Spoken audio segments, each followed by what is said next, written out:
And we're live. We're live. You're not Kiwi. I'm not Kiwi. I can't do the accent. I apologize. Yeah, well, but you look at the glorious beard that you've got, bro. I feel. Did you see it when it was down to here?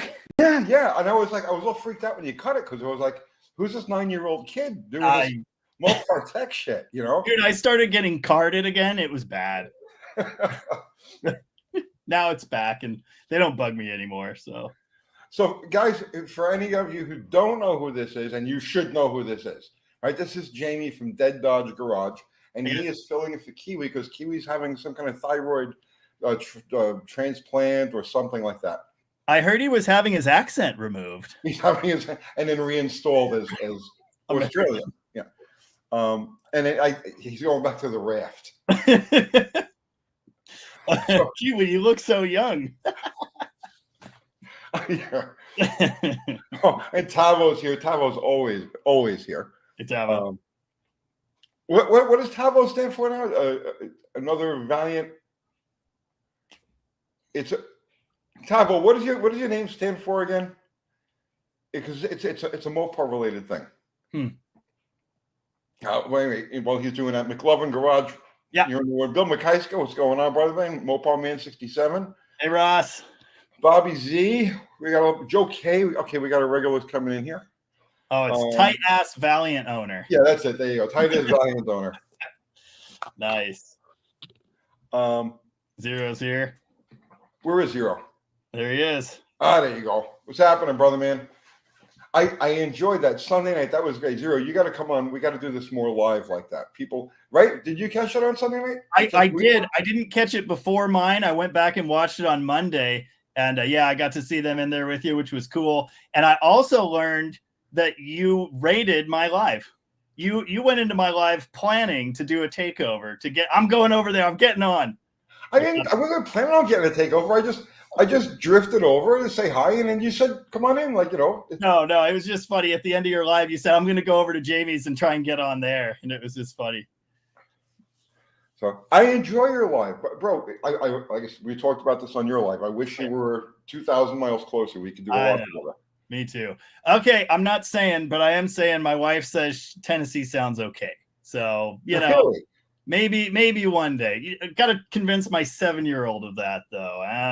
You take your 7-year-old out here, and in an hour. I'm telling you, this place is just there's so many things happening here. Right. If I had to raise kids all over again, this is the place I would do it. Yeah. No ifs and buts about it. Yeah.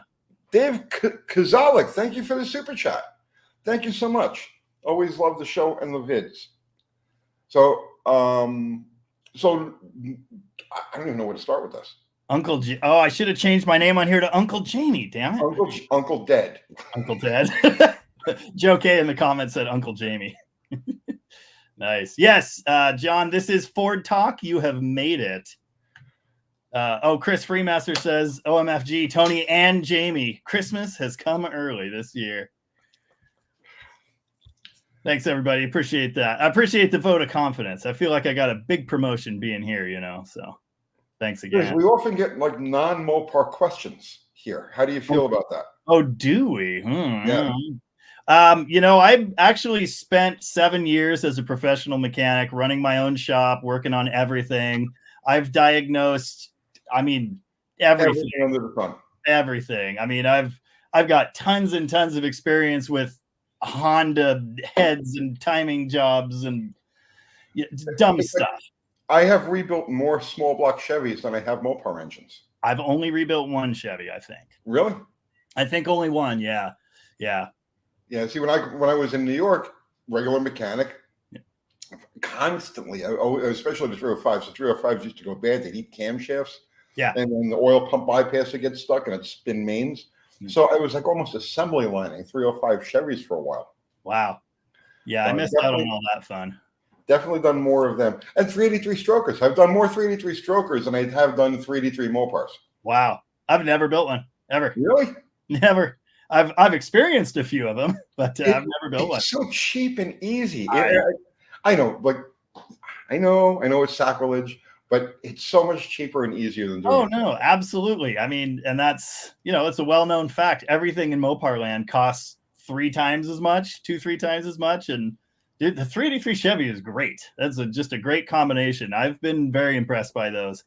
Third gen F body kicking sideways at 60 miles an hour. Yeah, that left an impression on me. The 383 Chevy's great. There's no question of that. Oh, Donnie, Big Wrench Tech. He was the one that suggested I join you tonight. So thank you, Donnie, for that. He is here because he heard there's leftover Thanksgiving food. It's old. We have some, but Throw it away, man. It's really old. You don't want to deal with it anymore. One Car Mopar. Thank you for the super chat, my brother. Been hanging with Brazilian Mopar guys. They are hardcore A-body fanatics. They're charger based on the Swinger. Yes, yes. Cool. There were so many South American Mopars that we never, and they were cool. I mean, they were really cool, and we never got them. Yeah, and I know almost nothing about them too. I did a big history of the A-body, and I said specifically, this is American only. I know nothing about those crazy looking, Brazilian or South American units. See, what I never understood is those cars were common in Mexico too. Yeah, right. Yep. You would think that a few of them would have migrated over the border over the course of. I've seen one behind a fence. That's it. So yeah, I don't know. It's strange. We get all kinds of. Fubar is here. Hey, Fubar. Fubar missed out on our Sunday night get together, but maybe Fubar will come on for the next Sunday night to get together. So Fubar just put a link to my merch, which is the hats and the shirts. Only this is just a generic black shirt, and you have merch also, don't you? I do. Look at this hat. They're so nice. They're stitched. That is so much nicer than my hat. Well, I don't make them. You could get them made yourself. I don't make them either, but that's a nice hat. Well, you guys actually do print your own shirts, and I don't. I have it done by a third party, and they make nice stuff. Our shirts are actually really nice and way underpriced. So if you want Dead Dodge Garage merch, it's deaddodgegarage.com and click the merch button. I don't know how we could live without Dead Dodge Garage merch. I don't either. They make great Christmas presents. If you've got a bar mitzvah coming up, there's a lot of good reasons to buy yourself a Dead Dodge Garage shirt. Well, Fubar just put up the link to your merch. Awesome. Thank you, Fubar. Yep. So it's there in the comments. So let's talk about Mexican Mopars, right? Yeah. Do you know the story behind the recoil wheels? I don't know the story behind it. No. I know what they are. You know the recoil wheels? Yeah. Yeah. The Barracuda wheels, right? What's that? The Barracuda wheels, aren't they? They were across the board. They were supposed to be a 15x7 wheel on the B bodies and a 14x6 wheel on the A bodies. Yeah, that was that style. 8 or 9? 69? 69. 69, yeah. 69. Yeah. So what happened was during testing, some of the lug nuts came loose. Mm. So Chrysler says, rather than deal with all of this stuff, we're just going to cancel these wheels. Uh-huh. So they packed them all up and they sent them down to South America. Yeah. So in 1970, they became like standard equipment on some of the South American muscle cars. Wow. So here, if you to find a recoil wheel in America, because a few did get out the door, right? Yeah, right. So one recoil wheel sells for like $800, $1,000 in good shape. In the meantime, down in Mexico, they have more of junkers and stuff like that. Yeah. Nice. A few years ago, when I was in the Mopar business, the parts business, I was considering making a scavenger run down into Mexico and buying up all the recoil wheels I could find. Oh, yeah. Yeah. You could almost make a business just out of that. I made a business out of Hemi motor mounts for about a year. Back in, really? 83. Was it 83, 84 when the Hemi thing first got started? Because their cars were everywhere without motors. And the motors were everywhere without cars. And nobody had mounts. So everybody was looking to put together a Hemi car and needed these mounts, and nobody was reproducing them. Right. So the bracketry and the rubbers, right? You get a fortune for them. Yeah. Would you find a secret stash of them or something? Well, I come from New York City. Right. So we were just talking about this on the last live stream. So there were a couple of chop shops that ran out of New York City and one in Morristown, New Jersey, which I forgot about. There were a couple of chop shops that specialized in Chrysler Hemis. 426 Hemis. Okay. And this is how they were keeping the racers supplied. If you didn't have a factory deal, where do you just go get a 426 Hemi block when you split the mains on it, right? Right. So there were 3 chop shops, 2 very well-known ones, operating in my area. So there was an abundance. If you go back to like 1980, the 80s, when people started to buy this stuff, there was an abundance of anything you could imagine that was just like stock 426 Hemi because nobody wanted it. Right. They'd steal these cars, pull the motors, strip everything off, throw it in a pile, intake manifolds, headers, exhaust manifolds, all of the extraneous stuff, and then they would sell the blocks and the heads to the racers. Wow. So for a while there was like this was paradise. It was, if you needed anything original 426 Hemi, you can find it here. Man, I missed all the fun times. It was good times, bro. Yeah, at Zero says it's definitely Uncle Dad. Every car guy's moving to Tennessee. Yes, definitely. I've heard that. They all live within 10 miles of Tony. Everybody's migrating here. Yeah, it's all happening. We're becoming a mecca. Vilefly asked if I have had fun with CAN networks. Yes, I have. 2003 Duramax. I had, oh my God, tearing my hair out for days on that truck because one module was pulling the whole network down, and it ended up being the transmission module, which had been replaced twice. It was still bad. I hate it. I do not like new stuff like that at all. I mean, computers are not our friends. And, that's a big reason why, man, when I, just a couple years ago, I was all into let's throw fuel injected magnums in these things. Let's maybe do Hemis and stuff. And I've gotten to a point where I kind of like you just want points in a carburetor. Like I hate it. There's a time and a place for it, and a simple computer system and a nice OBD1, even early OBD2. Sure. It's as close to analog as you can get. I mean, you can literally diagnose them on the fly. Yeah. You know what I'm saying? It wasn't like that back in the day. Like when we were learning this stuff. You know what I mean? In the let's say the middle 90s, the later 90s, when we were learning it, it was complicated shit. But now you look back on it, and it's like you could literally diagnose these things just like a carbureted car or a point car. You could diagnose them as they drive down the street or by the seat of your pants. You know what's going on. But when they moved it into the next generation, beginning around 2005 or thereabouts. Oh God. That's when it becomes like it's absurd. It's absurd. I was watching a video. Oh God, is it Pine Street Diagnostics? There's a channel, right, that all this guy does is diagnostics on late model cars. And there was a fault code having to do with a Jeep transfer case. Yeah. And the pages and pages, because he's got the readout. Yeah. Just page after page after page of the steps and it's for a transfer case. Dude. If they checked it with a chain or a couple of gears. Dude, my XJ has a transfer case, and you know how it works? There's a lever that sticks out of the floor, and then you just pick what you want, and then it does it. And there's no trouble light, there are no codes, nothing. So, yeah. Abel D asked if Uncle Dad can give diagnosing advice. Sure. Sure he can. What's the mindset he takes on when diagnosing a problem? It's hard to explain. We were kind of just talking about this in my live the other night. Like, give me a problem and I'll tell you how I would attack it. But it's sort of hard to tell you every single step that I go through, You go into a Zen mode. Yeah. Right? Where and that's one of the reasons it's why I have a hard time filming, things as I'm doing them. Right? Because I can't be mechanic and YouTuber at the same time. It's tough, man. You know what I mean? I'll either be a terrible mechanic or a terrible YouTuber. You can't do both. But there's that Zen mode that you get into, and especially when it's like a challenging. Like, okay, there are some cars or some problems that even when you start working on it, you start digging into it, this is just futile. You know what I mean? Yes. You know exactly what I mean. I know exactly what you're talking about. It's futile. I'm going to find the problem, and the customer isn't going to fix it. Or I'm going to find the problem and 3 others are going to pop up. Or I have to fix 3 things before I can get to the core issue, right? And so but generally speaking, man, it's a Zen zone that you go into where you meld with the machine. And it's like you know what I'm talking about, right? Yeah, absolutely. Yep. I do the same thing. I mean, give me 5 minutes with the machine and let me figure out what it's about and what it's doing. And then, I'll know something.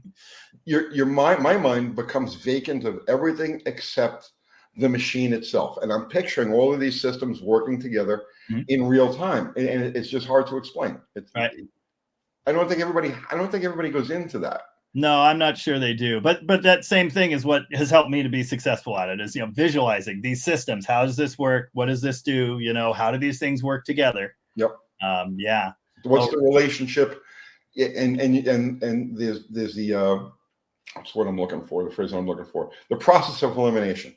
And you run through that when you're in Zen mode. So like for instance, if you're trying to do a video on troubleshooting, it's a painfully slow process. Okay, I know it's not this, and I go through this when I'm doing a video and I'm trying to explain how I arrived at a conclusion. Yeah. Right. So it's like, well, you have to check this. Did you check that? Did you check the other thing? And it's a painfully slow process. But when you're doing it by yourself in your head, it's almost instantaneous. I know it's not this. I know it's not this. I know it's not this. It has to be this or this. And since it doesn't do this, it's got to be that. And then 99 times out of 100, you can pinpoint it right there. And then on that 100th one, do you lay in bed awake at night thinking about it? Yes. Dude, that's when I do all my best thinking and all the revelations, like, oh shit, I know exactly what it is. The worst part, I know this has happened to you. The worst part is when you leave the shop and you're almost home. Yeah. You know what I mean? You pull them into the driveway and it's like, oh, wait a minute. I completely forgot. And you turn around and you go back. Yep. Yeah. Luckily, this place is an hour away, so I can't go back. But my home shop is about 200 feet. So, yeah, I barely leave there anyway. Have you seen, someone asked Redneck5356, have you seen those diesel swap A-bodies that are going around? I think there's a Dart sedan, there's a Duster or two. It's I've seen the Nissan diesel, and then there's a Mitsubishi one too. I haven't seen anything like that. Oh man, they're kind of neat. They were done by some dealers in the day. Someone online was alleging that they were factory built, and they weren't. But there were dealers out there converting them, and they would either use the Nissan. I can't remember the model of the Nissan diesel, but yeah. And then the Mitsubishi one is the one Chrysler imported, wasn't it? Or was that the Nissan? I can't keep them straight, but it's an inline 6-cylinder diesel. No, I haven't seen any of those. I do know that the F bodies came that close to a diesel, slant 6 diesel. I'm sure you've seen the slant 6 diesel development stuff. Have you seen all of that? All the engineering papers on it? I've read on it some. I've seen a picture of one, and man, if I wish I could get my hands on that stuff. There are some pumps and stuff out there, I guess. I was going to say it can be duplicated because they were using off-the-shelf parts. It's not like they were fabricating new things. Right. Yeah. Yep. So the pumps and all of that was commonly available pieces. So if you really wanted to build a diesel slant 6, it could be done. Yeah, and all of the information is online. All of the engineering papers are online. Yeah. I wanted to do it, but I tell you, it's like I've already bitten off more than I could chew in so many different areas. Right. And I just I want to do it. But so I think I told you I'm working on a turbo slant 6 build. And by working on, I mean I gathered parts, built a 4-barrel aluminum intake manifold, and then kind of just haven't touched it for a while. I really want to do a turbo slant 6 for science. And then turbo diesel, I guess, would be the next logical step. This is the one. Most common curveball you see during troubleshooting. Oh, God. Someone did sketchy custom rewiring. Yeah, well, that's a good one. Most common a curveball isn't common. Isn't that the whole point? The thing is, like, I don't even count like, it's got a misfire, or timing's retarded, or I don't even think about that. The troubleshooting things that stick out in my mind are the ones that were hard, the ones that were stupid, the ones that were like, I've never seen this before. It's, those are the curveballs. But common things I see all the time. I'll give you a good example. Any classic car or truck that someone's driving around and it's just gutless and it doesn't run right. It's always, the timing is never set right. It's never set up right, ever. Like, ever. I have made so much money on going, whoop, like, dude, it's ridiculous. Kathy's gonna be my witness for this one, right? And I know she's watching inside. I bought it. This was back in okay, I had a 70 GTX that was like famous. It was magazine famous back in 85, 86. It was one of my street race cars. And I bought that car from a place called BBC, Bontempo Brothers Competition in Jersey, right? So what happened was I go there with my buddy Neil to pick something up. I forgot what it was. And they were like, hey, Mopar guy, you want a Mopar? We got to get rid of this GTX. And I was like, let me see it. So I go outside and it's a 70 GTX. And I was like, well, what's the matter with it? And I said, well, it just don't run. It's a slug like every other Mopar that's out there, right? So I says, all right, well, let me start it up. So I crank it, right? And I could tell just by the way it caught. Yeah. That the timing was retarded. Yeah. So they were like, I was like, well, what do you want for the car? And they were like, well, we'll take like $1,200. I says, but you're telling me it runs like shit. $1,200 is a lot of money. And it was a lot of money for that car at that time. Yeah. So I says, I'll give you $700 for it. And they were like, all right, but you got to get it out of here today. I said, all right, no problem. So I opened it, I grabbed the distributor, I gave it a hunk forward, turned the key, boom, boom, boom. Yeah. The looks on their faces is burned into my memory forever. Yeah. Yeah. No, it's just time and time again. Always. Like that's why I'm really on a distributor and timing curve and timing setup tuning kick right now. I'm doing more videos on it. Recurving Mopar distributors. I've already done one, but I don't know. I'm just super into that right now because time and time again, it's just like, it's always that. And it's something people don't really understand. Well, you know what, too? It's also the most satisfying modification you can make. Yes. Because it's the simplest modification, and it gives you the most profound result. Yep. You get a distributor that's got the stock curve in it, right? And now the big spring comes off, the little spring gets stretched, just without even actually narrowing it down, but just speeding it up like that. Yeah, just the seat of the pants, just the instant throttle response. It's like people will change. They'll change intake manifolds, carburetors, will put headers on it, right? And you don't get that instant gratification type of thing, right? Until you do the distributor. You get that distributor right. Right there. You know what I mean? Yep. My coworker Trev just bought an old school kind of race style Studebaker, 63 or 4, the square looking Studebaker. Right. It's a 289 R1 engine, naturally aspirated 4-speed. It's pretty cool. But he says this is kind of a slug. And should I do the head? Should I do the valve? Should I look at a cam or whatnot? And I'm like, well, how about we make sure it's running right first? Greasy Garage. Thank you for the super chat, man. I like the whole slag hammer project. My 16R Dart needs everything bottom side. I'm thinking of fitting the car in a 73 D100 frame instead of OEM steel. Main purpose being small. All right, so 73 has got independent front suspension. The only reason I did that car, or we were going to do it as an off-road car originally, right? But the only reason I did that car was I mounted the body on it, and I was all set to like throw knobbies on this thing and go, or knobbies, not knobbies, off-road tires. And I looked at it, and that axle, you know what I mean? And it's spoke to me. It was like, no, you want to be a hot rod, right? So the 73 has got an independent front suspension. Not saying that you couldn't do that, but I would try to find a 71 and go with the straight front axle.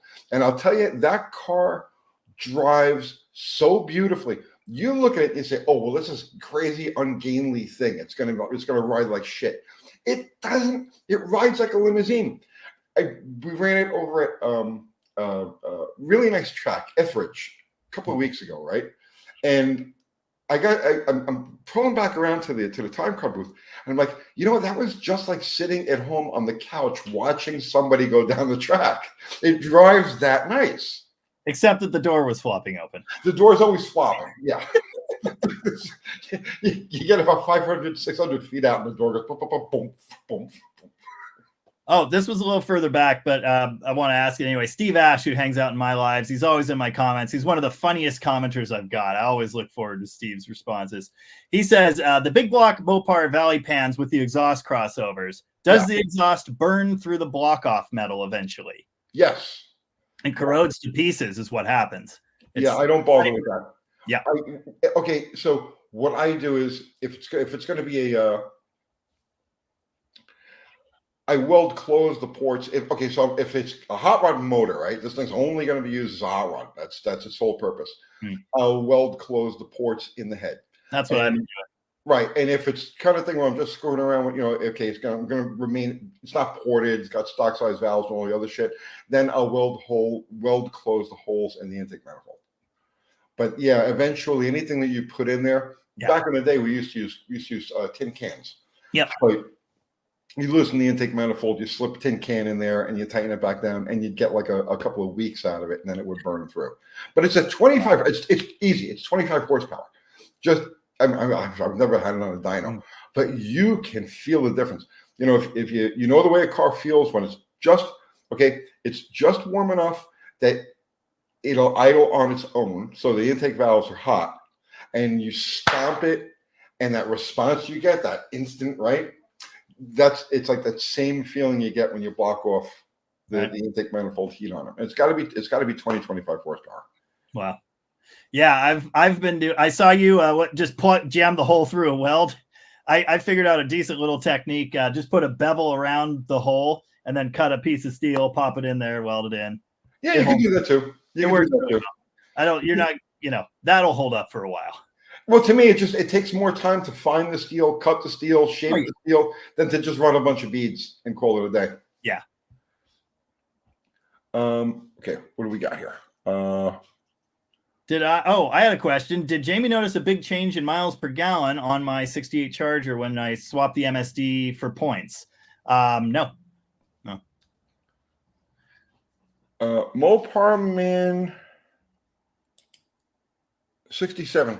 How can I get rid of knock and ping on my 440? Tried retarding, timing, octane, news yets. You got to watch the news yets. Definitely. Yeah. And the gremlins. Yeah. So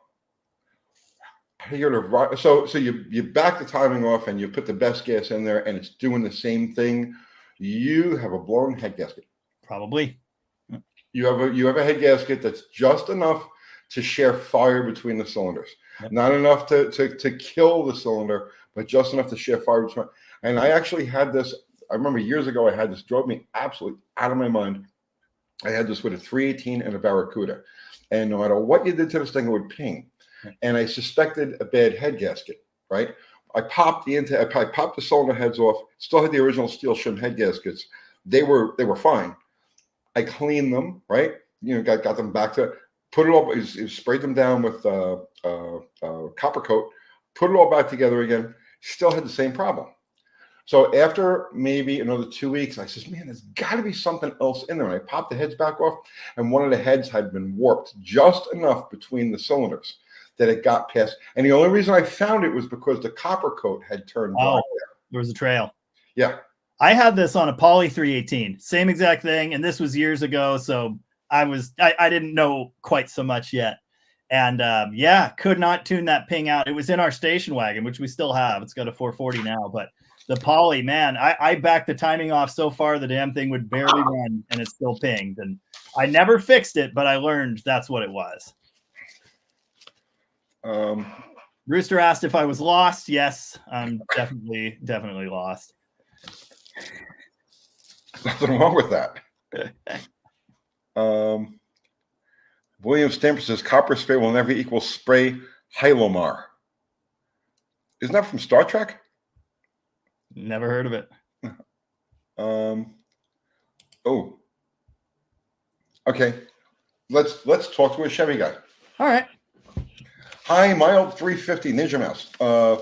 Mild 350, approximately 350 horsepower. Would a 600 CFM or a 750 CFM car be more appropriate? Yes. Yes. So if it's a question, if it's a cruiser, the 600 will more than keep you happy. Oh, yeah. Right, but if you're looking to eke out that last bit of horsepower, you're going to see a significant difference on the mid-range to the top end with that 750. Yeah. If you're hanging out at the high RPMs, you will take advantage of that 750. But otherwise, if this is just a cruiser driver, 600 is fine. Yeah, and by high RPM, I'm talking about over 4,000. Yeah. 4,500, because under that you're not going to see any difference. You're never going to see a difference on the street. You are not going to notice. Yeah, or unless you're sending it, you know what I mean, and then you will feel the difference. So cruiser, the 600. Yep. Now the 600 is going to be calibrated a little bit more mileage friendly. So we're talking about Holleys, right? The 600 CFM, like the standard 600 CFM vacuum secondary Holley, it's going to be calibrated a little bit happier for fuel mileage, where the 750, you may see a 2 mile per gallon difference or so between the two carburetors, driving them about the same. Rocky Myers wants me to let you know that it's okay to upgrade your Mopar daily driver. I have a response to that, but you first.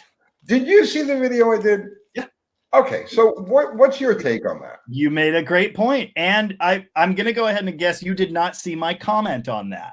I did not. I watched the original, and I watched your follow-up responding to the comments, and my comment was, and it was at the 15-minute mark in the video, and you were saying, what happens is, and I paused the video and said, wait, I know this one. What happens is you're going 40 miles an hour, you have to slam on the brakes, and then the ass end of your Mopar wants to hit every parked car, every child within a half block radius. You almost spin out of control.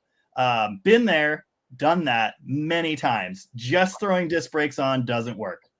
It happened to me driving a customer's car. This was maybe 10, 12 years ago.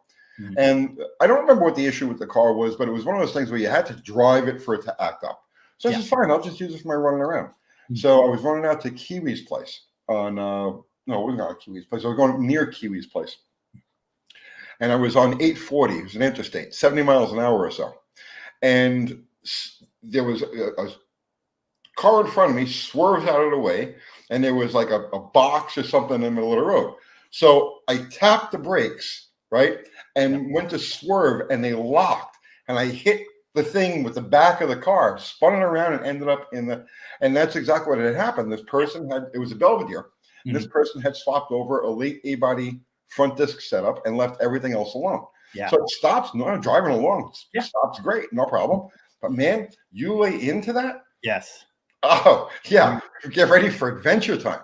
Oh yeah, my 70 Swinger. It had all 73, big bolt 8 1/4 disc brakes, and I did that in that car like 4 times. And that was a good lesson. So what we've always done to accommodate for that, and it's not the way you described is the right way. Put in all the right pieces. Yes. But what we've done, or that. Right. But what we've done is use those hand adjustable brake valves to turn the pressure on. Yep. And that's a good way to do it. As long as you are aware you have to do that and get it so the front's locked first, you'll be okay. But people don't do that. They just throw the discs in. Well, Direct Connection used to sell the adjustable proportioning valve. Oh, okay. And it wasn't really intended for the brake swaps. It was because now you've got Volkswagen. Back in the day, we used to use Volkswagen tires on the front, like these full skinny Volkswagen tires, and you'd have like a 10 or 11 or a 12-inch slick in the back, which totally changes the braking dynamic. Right. Sure. So you could tailor the braking through the adjustable proportioning valve, but you could also use it in a brake swap, so that you wouldn't have that issue. But yeah, so that's worked pretty well for us. If you're going to put disc brakes in a car, that is something you should definitely consider, is that adjustable valve. The way I look at it, and I said it in a video, is that if you have to make extensive modifications to a car, and as a daily driver, you're not building this thing to race. You're not going to be the fucking street outlaws with this. You're not. It's just drive it, right. Your old lady might drive it to the store, right? Okay. Yeah. If that's the case, and you have to modify the car, then you started with the wrong car. Just get a different car. Yeah. Leave the one you had alone. Pass that on to somebody who just needs it for running around. Yeah. And don't fuck with it. Just get another car. Yeah. Okay. So, and my response, Rocky, is this. I can't help you. I have done some disc brake swaps and stuff, but my perspective has also changed over the last few years.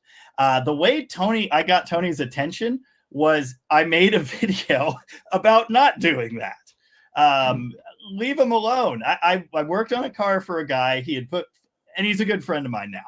He put 4-wheel disc brakes and a crazy 360 engine and a 5-speed and a fabricated 8 3/4 housing, and just like spent all this money on a car that is not even a race car. And it's like, dude, why? Whereas I have an original 344 speed Demon. It still has the drum brakes. It still has factory everything, and it's going to stay that way. And it's great. It's fine to drive. It's awesome. You don't have the most stopping power in the world. It won't stop like a modern car, but don't drive it like a modern car. Well, it's funny. We were just out with something not too long ago. It has 9-inch drums. My 67 GT, which I sold that car. But right before I sold it, and that was originally a Slant 6 car that I V8 swapped for a customer and then ended up with the car back. So is that the 273 that ate a cam? Yes. Yeah, that car. I remember that. So it had the 6-cylinder 9-inch drums in it, and I was with Kathy, and we were on, and it was funny because it's like a video. Maybe yours, your video. I don't remember. This is several months ago. It was right before I sold the car, and we were on the interstate, and traffic just stopped, right, and I laid into the brakes, and the car stopped. No drama, no nothing. And we were going 70, 75 miles an hour. Yeah. And I told Kathy, I told her, I says, why do people need to change the brakes on these freaking cars? This just functioned exactly perfect. You don't need those 6-piston Brembos. And honestly, that's one of the things I like about your channel the most. Is one of the things that drew me to it is you're not that guy. You understand and try to communicate to people. You don't need to do all that. You just don't. Well, there were 2 comments on that on the first video. Excuse me. There was a comment that really it was the reason I made the second video. Was one of the viewers just said, "Look, I know I made my car safer by going to the disc brake swap." I heard that. Yeah. And I was like, that was why I made that second video, because no, you did not, unless you went through the whole system. You did not make your car safer. And that's the problem. There's 3/4, probably even more than that, 80%, 90% of the people who make these swaps never take into consideration anything else. Things, right? And it's our fault, not you and me directly, but it's the fault of people who produce content, whether it's from magazines or YouTube or anything like that. It's our fault for not educating people, because all they care about is selling parts or selling services. Buy this part, upgrade. Right. You need this, you need that. Yeah, and I hate the term upgrade, because it's not necessarily an upgrade. In what form or fashion is it exactly an upgrade? It's a modification. Yeah. But is it really an upgrade? Right. You know what I mean? I'm not going to keep going on this. Yeah. You've made a lot of good points about that lately, but that's where I'm at on it. You have a great point. You're absolutely right. And I've already been there and seen what can happen. So I know. It's just sometimes you doubt yourself. Yep. Sometimes I doubt myself. Well, maybe I'm being too harsh on this whole thing, this whole conversation. And I see things and it reminds me, it's like, no, man, there's just so much misinformation or bad information or misinterpreted information out there. And the thing is, making modifications, spending money on things that the car doesn't really need, or spending doing modifications that lead you to make other modifications to compensate for the last modifications you made, is what drives people out of it. Yeah. It burns them out. They spend a lot of money. They get frustrated, and they're like, I don't understand what's going on here. I'm just done. And it's bad for the hobby. Yeah, it totally is. Tavo said the Valiant code scanner is a multimeter and a timing light. Yep. John M. Multimeter might be extra. Oh yeah, someone else had a comment about that too. Actually, how do you feel about the Petronics? I have one on my Charger. I have one on my Charger, and I did it. Okay, so the experiences I've had with Petronics over the years, not owning one myself, was that they shit the bed randomly. I've heard that. Okay, so I've had several people I've dealt with over the years that was the problem. You know what I mean? It's like, Tony, I went to start my car. I'm over at the thing and it won't start. And you go over there, it's got no spark, and it's the Petronics. So you grab a set of points, you pop it in there, and the car drives away. So that was my experience with them to that point. And how was we did the Hemi GTX last year. Yeah. And it came with a Petronics distributor. And Andy left the distributor behind. It was just sitting on my shelf. So I says, I'm going to throw this in the Charger just to show myself that I'm not prejudiced against the idea. Yeah. And let's just see exactly how it works. Yeah. I didn't make a big deal over it. I didn't say, I put Petronics in here. Yeah. But I want to see what happens. And so far it's performed fine. But then I'm sure all of the other ones performed fine too before they shipped. Not. Yeah. Kind of like my HEI modules. Yeah. They're great till they die. Yeah, or until the HEI module fizzes through the little tang. Also that. Yeah. I still haven't seen that one. We talked about that. I remember the story. I still feel like it was related to whatever crazy hotshot coil they put on there, because burning. I've seen. It was the stock GM HEI coil. Oh, that's what it was. Okay. Yeah, but the thing with that now is that they're made of different materials. So if you get a stock, remember everything is built substandard today, or to the minimum spec. Yeah. So if you get a rotor for, let's say, a standard Chrysler ignition, right, 18 to 22, 23,000 volts.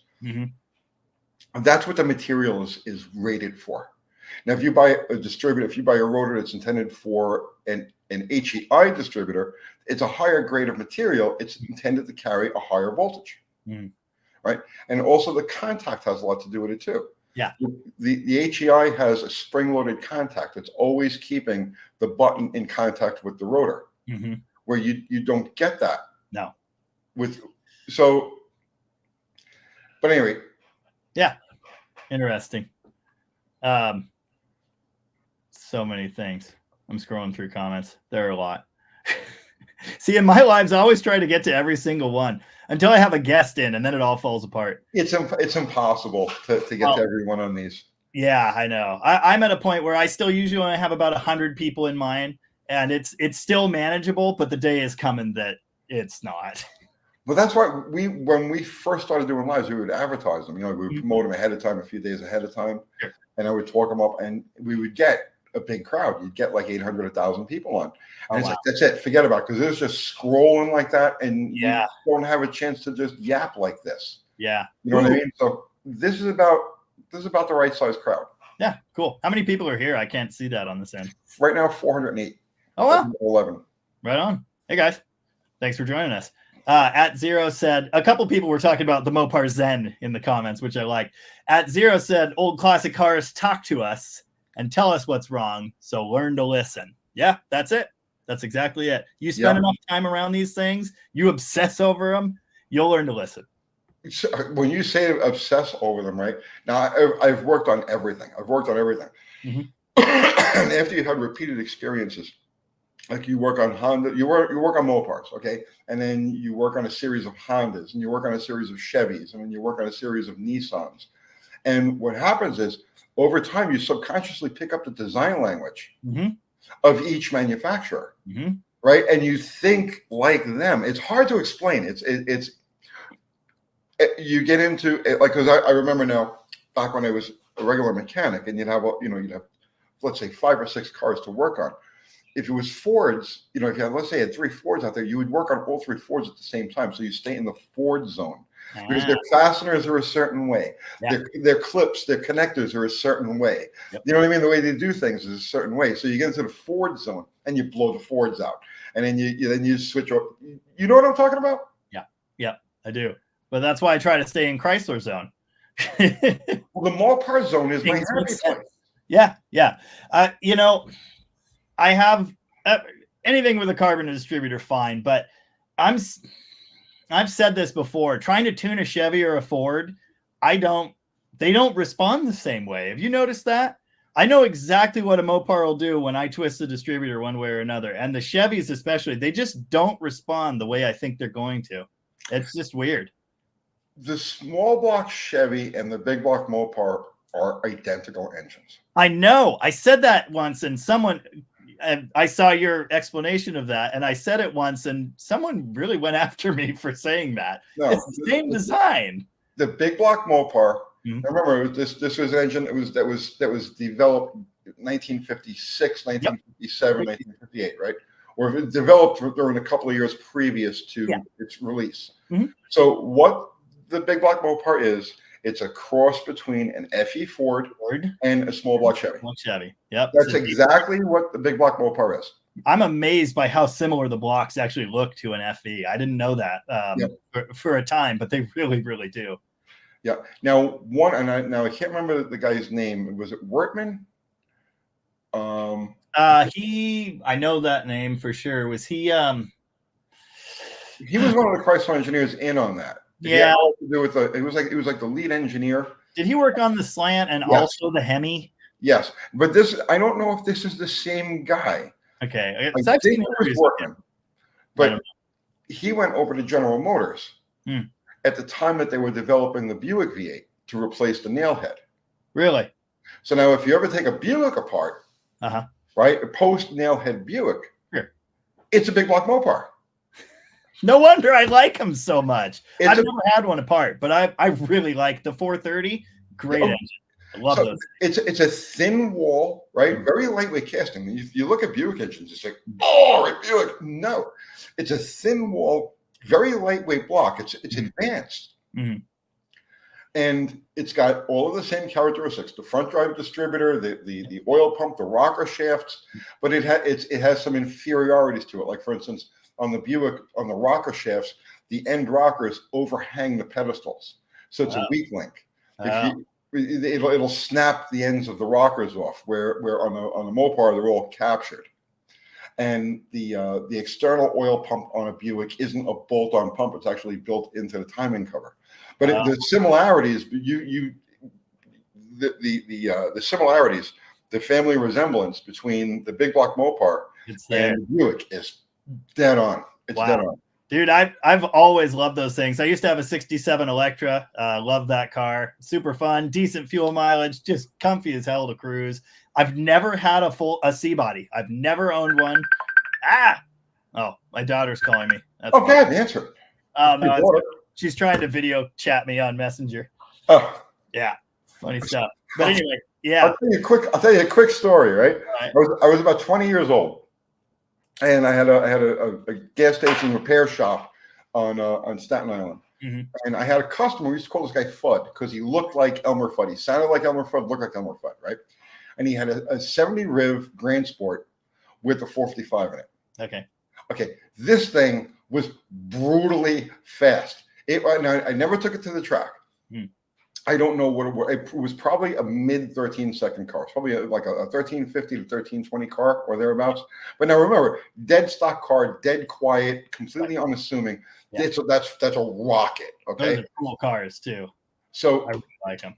Kathy, I used to take Kathy for a ride in this thing. I would frog it, and she would like to stop, it hurts. Right?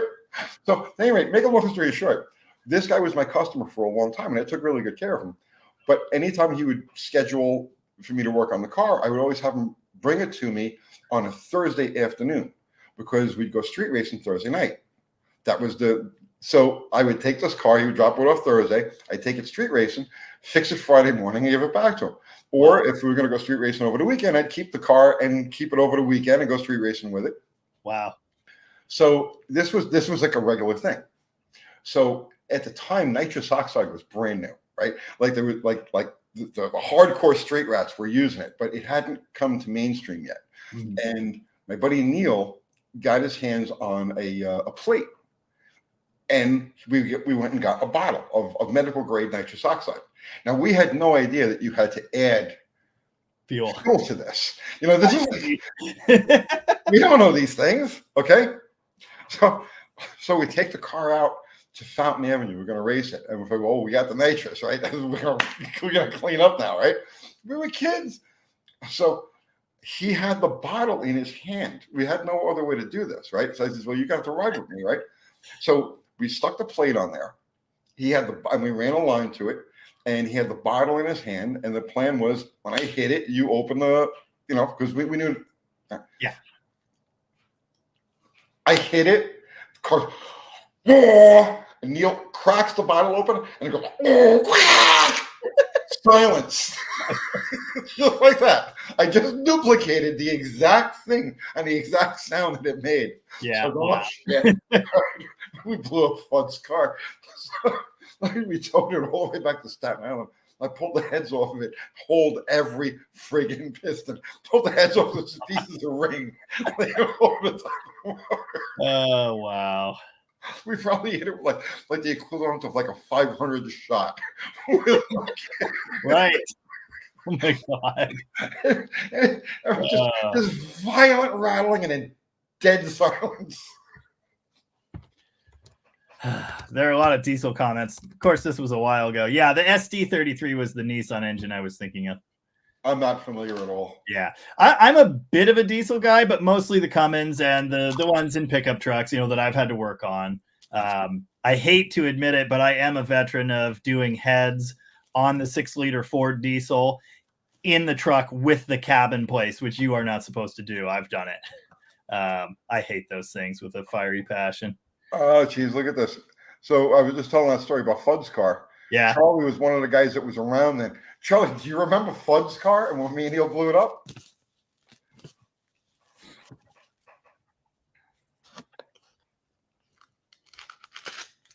Oh, he'll pop back in there. Sure, yeah. I'm just I'm still way back in the comments. There are just so many. Just pick one at random. I'm working on it. I didn't know I was going to be put in charge of. Yeah. Oh, someone Gary Hergert dropped in the comments. I think he's still around here somewhere. He owns the Ram Charger. Okay, I don't know if you saw this video, but it's an original black California truck, Ram Charger SE Macho 440. And it's a 77 removable roof model.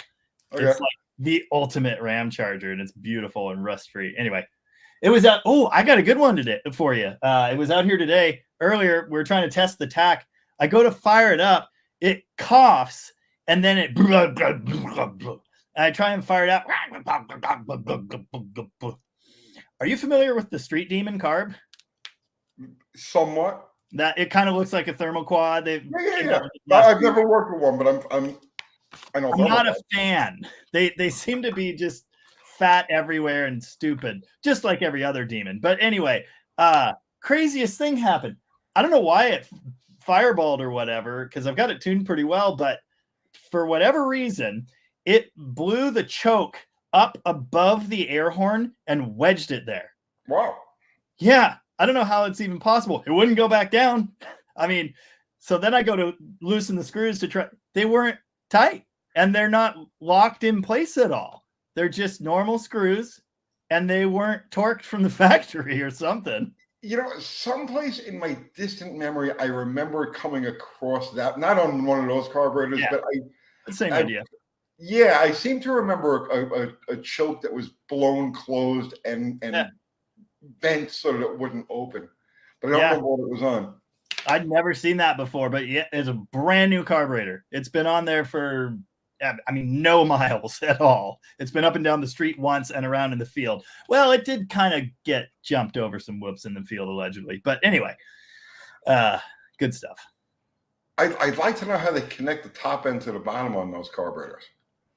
Because like on the thermal, because it's a knockoff of the thermal quad. I mean, the thermal quad has those rubber at the where the boosters connect to the bowl.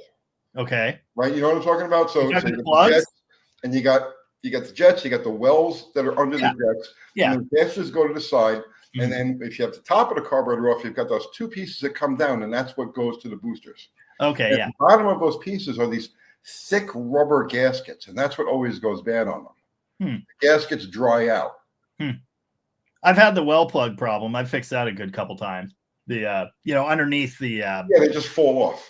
Well, usually in my experience, they're still there, but not really, and then you just kind of poke them and they fall off.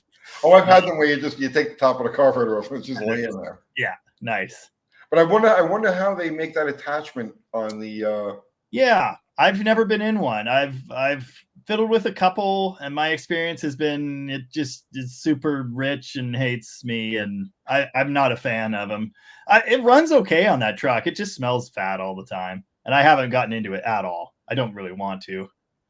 Joe K wants to know, dead Jamie.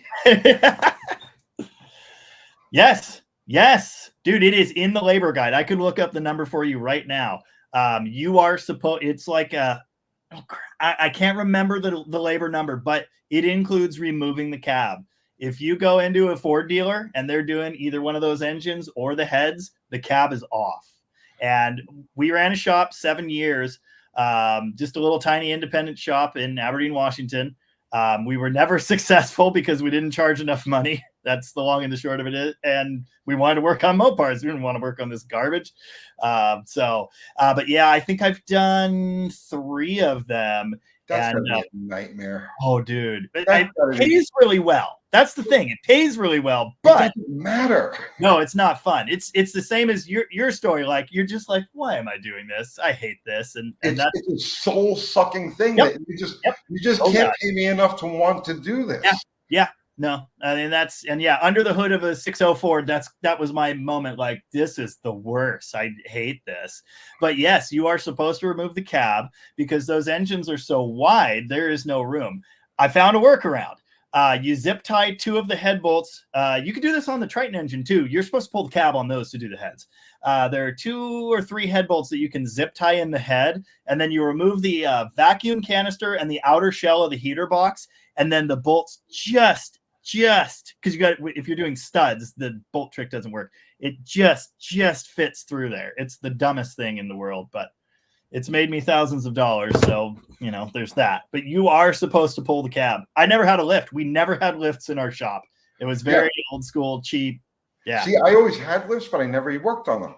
I like working on I like working outside because I like the natural light.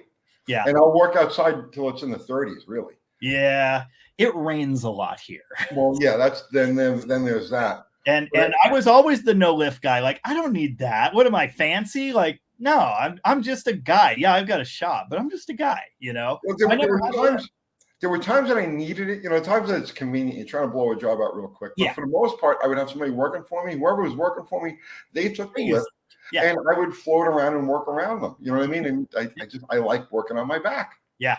So yeah, we ran a shop 7 years, never had lifts, so I couldn't pull the cabs, you know. And then we closed the business. I've got 2 lifts at home, like immediately. And now I'm like, why did I do that? I have $1,500 for a used 2-post, and it's the best thing. It's the best $1,500 I'll ever spend in my life. It's amazing. I service mail trucks, and those things, like, talk about something you don't really want to do. It is pretty soul sucking. I would like them to get in the door and out. So on the lift they go, up, down, bye-bye. It's my great. last stop in New York, I had an ice cream truck. Oh, nice. So I always work on these friggin' ice cream trucks. You know what, you got to do what you got to do. You got a big overhead. You got people to pay, so you do what you got to do. Yeah. And it was ice cream trucks. We stole a lot of ice cream. The Choco Tacos, man. Holy shit. Oh. Cases of those things. Oh, man. I'm hungry. I brought snacks. I got, you know, I don't think Reese's is a sponsor or anything, but you mentioned ice cream. Now I'm going to have to, I need some sugar. But yeah, that was soul-sucking stuff too.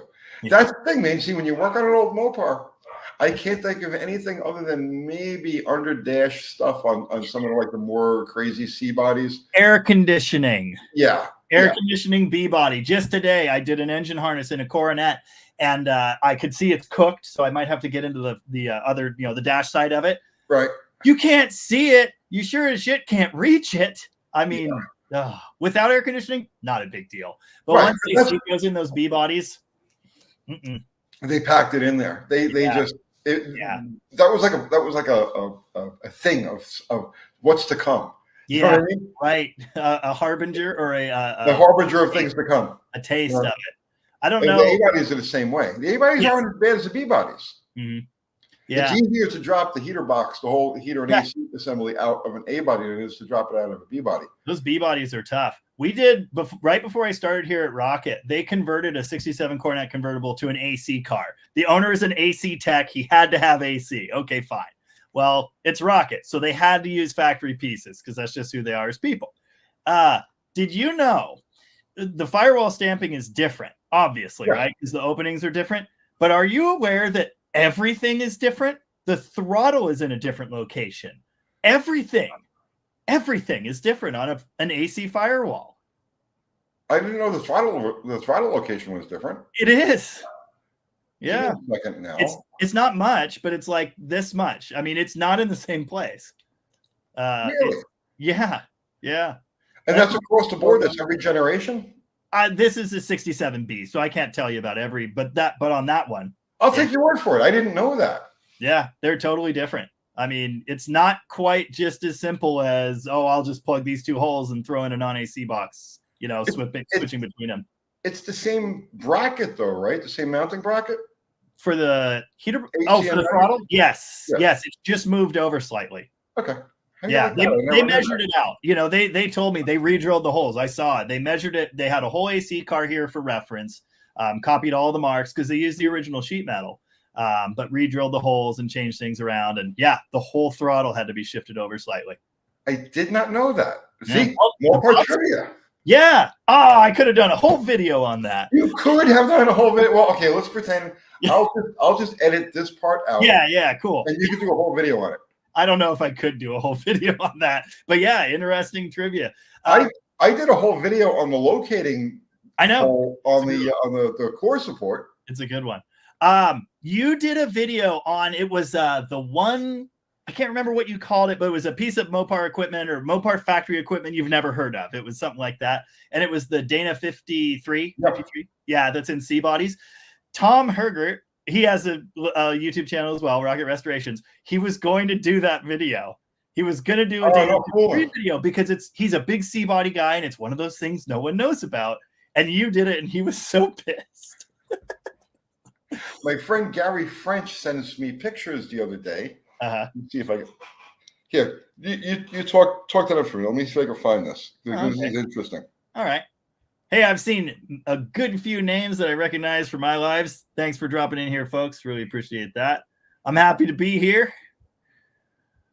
I'm looking for good questions while Tony does that. So he picks this up. Is that the 444? 444. Tom Hergert owned that car. Really? Is that a four? It's a 4-speed. Yep.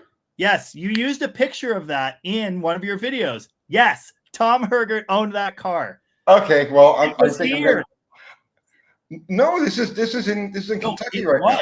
It was years ago. And actually, funny enough, one of my coworkers here, Trev, he owned that car. It was in Washington for ages. So he sent me, and I'm going to show you how Gary is, right? So I'll let you read the texts. Okay. Wait, can you see that? That's epic. No, can't read it. It's fuzzy. Your screen's cracked. Yeah, I'll read it. About street racing and Chevelle. Yeah, I just happy Thanksgiving, by the way. It says we out getting ready to street race a Chevelle with it. Nice. That car, they called it the 444. Okay. 4-speed, 4-door. Is it a 4? It's a 383. 4-barrel. 4-speed, 4 doors. So it's the 444. Oh, it's an awesome car, man. Yeah, I would love to have that. Yeah, he saw it listed. Tom saw it listed for sale again and was a little bit, he wanted it. But now I don't know if he beat the Chevelle or not, but I guess we may never know. That's right, guys. Real life still happens out in the real world with these cars. Yeah. Oh, it's cool. My dad just uses Bondo for everything. Everything? Oh, nice. What is that's half of a question. What is the practical difference between Is this the right forum to praise Teslas and Rivians? There were a lot of questions about EVs. Specifically, they wanted to know if I own one and stuff like that. We don't have time to get into the EV thing, but I don't own one. So my buddy Dr. Art is building an electric drag car. Yeah. Have you seen that?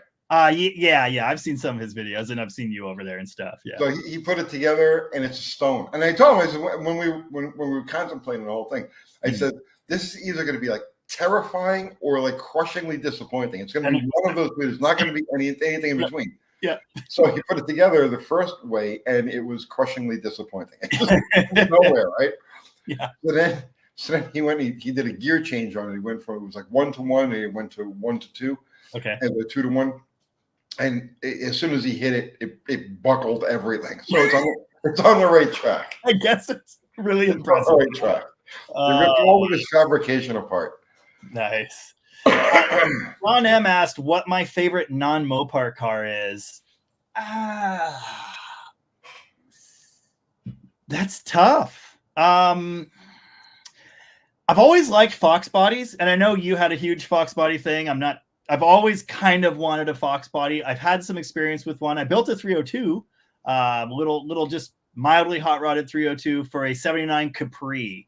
RS, which I really like that car until I found a whole crap ton of rust in the frame rail, and then I decided I didn't like it as much. I like Fox bodies a lot. I also do like Tri-5 Chevys. I really do. And someday, I feel like I should do it with a Plymouth instead, but I would like a 50s straight axle gasser type car.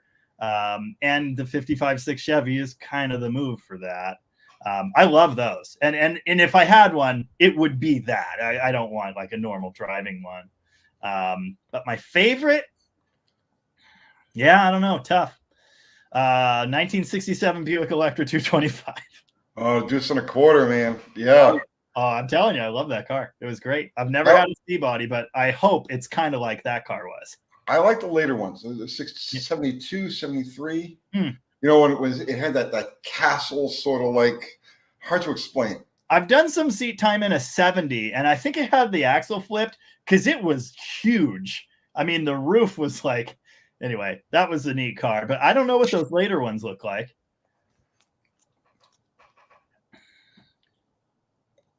Oh, Uncle Tony and Jamie, I have a 20,000 original mile 74 Duster, 198 auto. They still had the 198 and 74? Yeah. Huh. Right up to 76.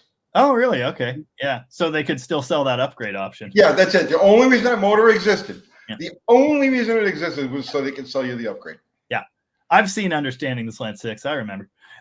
It's a manual disc brake car. Yeah. And I've had one of those. I had a 74 Duster that was manual disc, and those brakes worked really well, actually. I've always thought that was a great idea, but in recent years, I haven't had the same experience. It's because of the pedal ratio. It's got a tighter pedal ratio, so it doesn't take as much. Right. Yep, that makes sense. It's not a big difference. Like if you compare the pedals, sure, the hole is only off by a small amount, but it's enough to make the difference. And the manual disc A bodies actually stop really good. You never know disc brakes. You think it was drum brakes. Yep. But now try that trick on a B body. You know, and it's like it's too late to stop the car. But anyway, the question was about locking rear brakes up first. We did cover that quite a bit earlier. Those little hand crank valves make a quick, easy plumb-in tunable solution if you don't want to throw a whole bunch of parts at it. So, but you also have to realize in a lot of applications, the rear drums are going to be way oversized. So you've got to pinch the proportioning valve so far down, you'll end up locking the front wheels. Right. You're trying to keep the back wheels from locking. Right. And that was the problem with the Charger, because my Charger was originally 11-inch drums all the way around. Somebody put discs in the front. Now the backs just lock up like freaking crazy.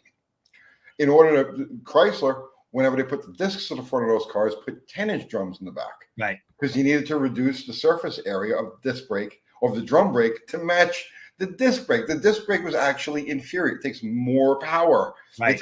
There's more effort to get it to do the same work. Yeah. Yep.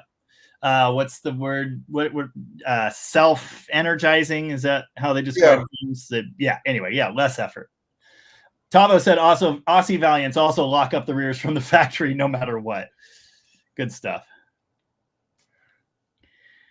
Power brake booster is a must when disc conversion. Done and done. That has been my experience. Powered discs. I have a set on our wagon and it works amazingly well, but it is one of those full modern booster, master, prop valve setups. That works very well. And I haven't had the rear brake lockup problem. It also wasn't my money installing it, or it would still have drums. Peg is in. Are you familiar with his channel? Oh, I am familiar. Hey, Peg.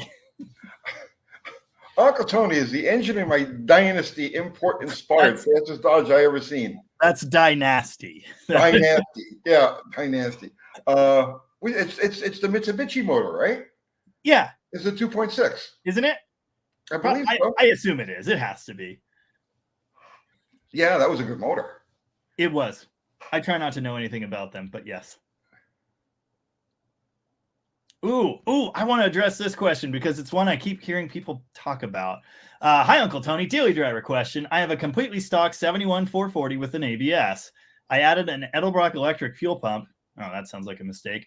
That's 4 to 7 PSI, 38 GPH. Do I need a fuel pressure regulator? Oh, that wasn't quite the question I thought it was. 4 to 7. With an AVS, yeah, I would. Really? I would, yeah, because the AVS wants to blow off between 5 and 6. 7 is the absolute outer limits for a Carter carburetor in stock form. So depending on the heat of the gasoline and the pressure will vary. If it's that close, I would use a regular. If it was a Holly, I wouldn't even think about it. A Holly needle and seat will take 7 psi, no problem. But the Carters will blow off. Interesting. Now, is that just the old style ones, or modern Edelbrocks the same? As far as I know, they're all the same. I mean, they're basically the same exact thing. Yeah. Interesting. So we had a 68 Roadrunner here with a really weird problem. And the last shop, they had no idea what they were doing, but they had put a regulator on because they had tested it with a gauge or something. And supposedly the mechanical pump was making 7 PSI. And they thought that was too much. I took it off and it worked really well. The mechanical pump should be self-regulated to 6 psi, actual 6 psi. Even the high volume one, the Hemi one, the one that they put, the Chevy one, is the same body, but they use that with Holly carburetors, and it's internally regulated at a higher psi. That'll go to 7 psi. Gotcha. Yeah, I've never messed with those actual numbers. Factory pump Carter, it's fine. That's been my experience. So that's what I was going to make a point about, is I've seen people put regulators on to try and dial back what's coming out of their mechanical pump. And I don't think that's necessary probably ever. Well, again, it's hard to say because the Hemi pump, the Hemi pump with Carter carburetors, it's possible. It's so close. And you remember something too, the characteristics of today's gasoline is different too. Yes. Right? It's lighter, right? It's lighter. You know what I mean? In other words, when I say lighter, it's that ethanol, a little bit of ethanol that they sneak in there, makes it overall lighter. So it wants to sneak through places that it wouldn't normally sneak through. So if you've got a needle and seat that, let's say, is just at the edge at 6 psi with the old style gasoline, it's over the edge with the new style gasoline. Right. That makes sense. Thank you for the super chat, Rusty Fuel. Is the proportioning valve the same on A bodies, 67 through 76, disc versus drum? Okay. Well, there is no proportioning valve on a drum brake. It's just a metering block. Now they still have the shuttle valve in those 67 plus cars, though. But it's not a proportioning valve. It's just the equal pressure shuttle valve. So, but is it the same 67 to 76? For early disc and late disc on A body? I don't know. I've always used the 73 up one. I don't know what the early one is like. Yeah, I don't think they're the same. I could be wrong, but I don't think they're the same. I think that the early Kelsey Hayes that they used on those. Is this disc? That doesn't specify. That looks like the drum brake one. I'm trying to look it up, but not sure. Here's something you got to keep in mind, right? Yeah. The 4 puck discs have a different pressure characteristic than the big single pump. Yeah. So just looking at that alone, I'd imagine they are different. The drum brake ones appear to be 67 to 74, and that makes sense. Again, It's got the shuttle in there and it's just a simple part. There's no proportioning happening. That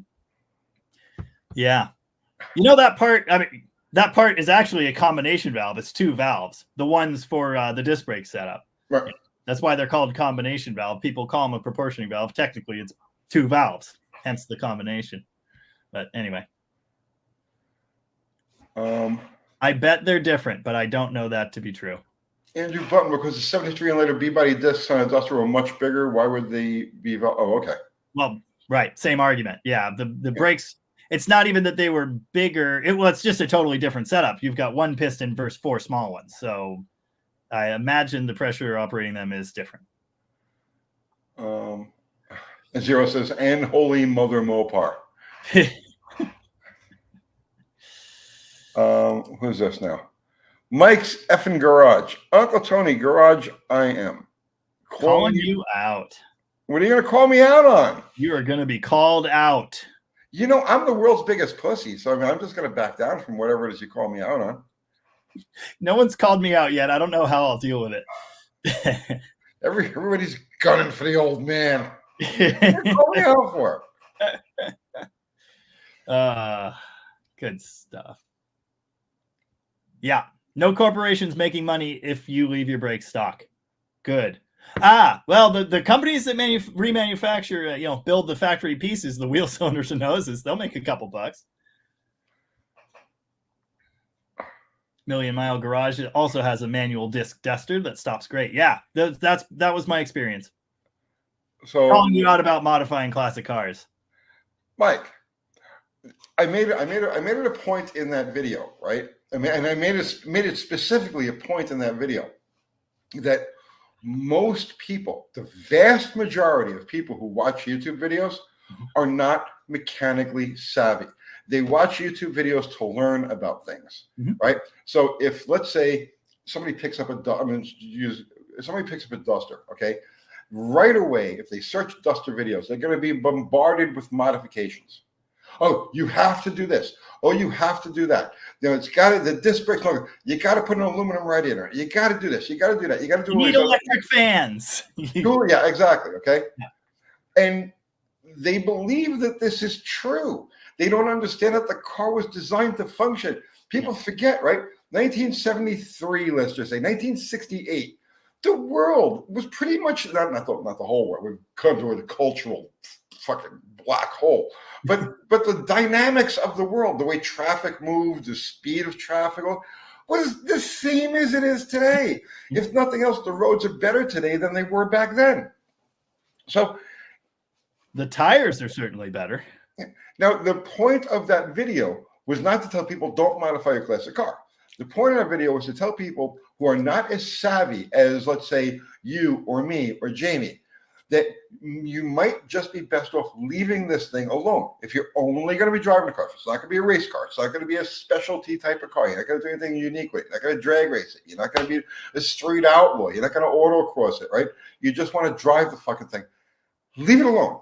The factory put it together to do all of these things, to operate it 10 degrees below zero, 110 degrees, snow, rain, sleet. The old ladies can drive it, dogs can drive it, okay?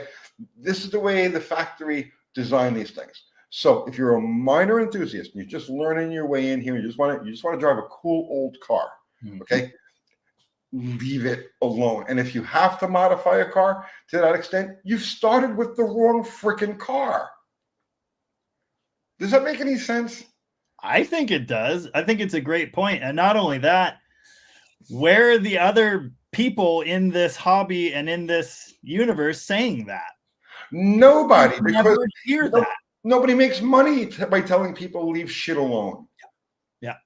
Well, like us, we're in a position where we do.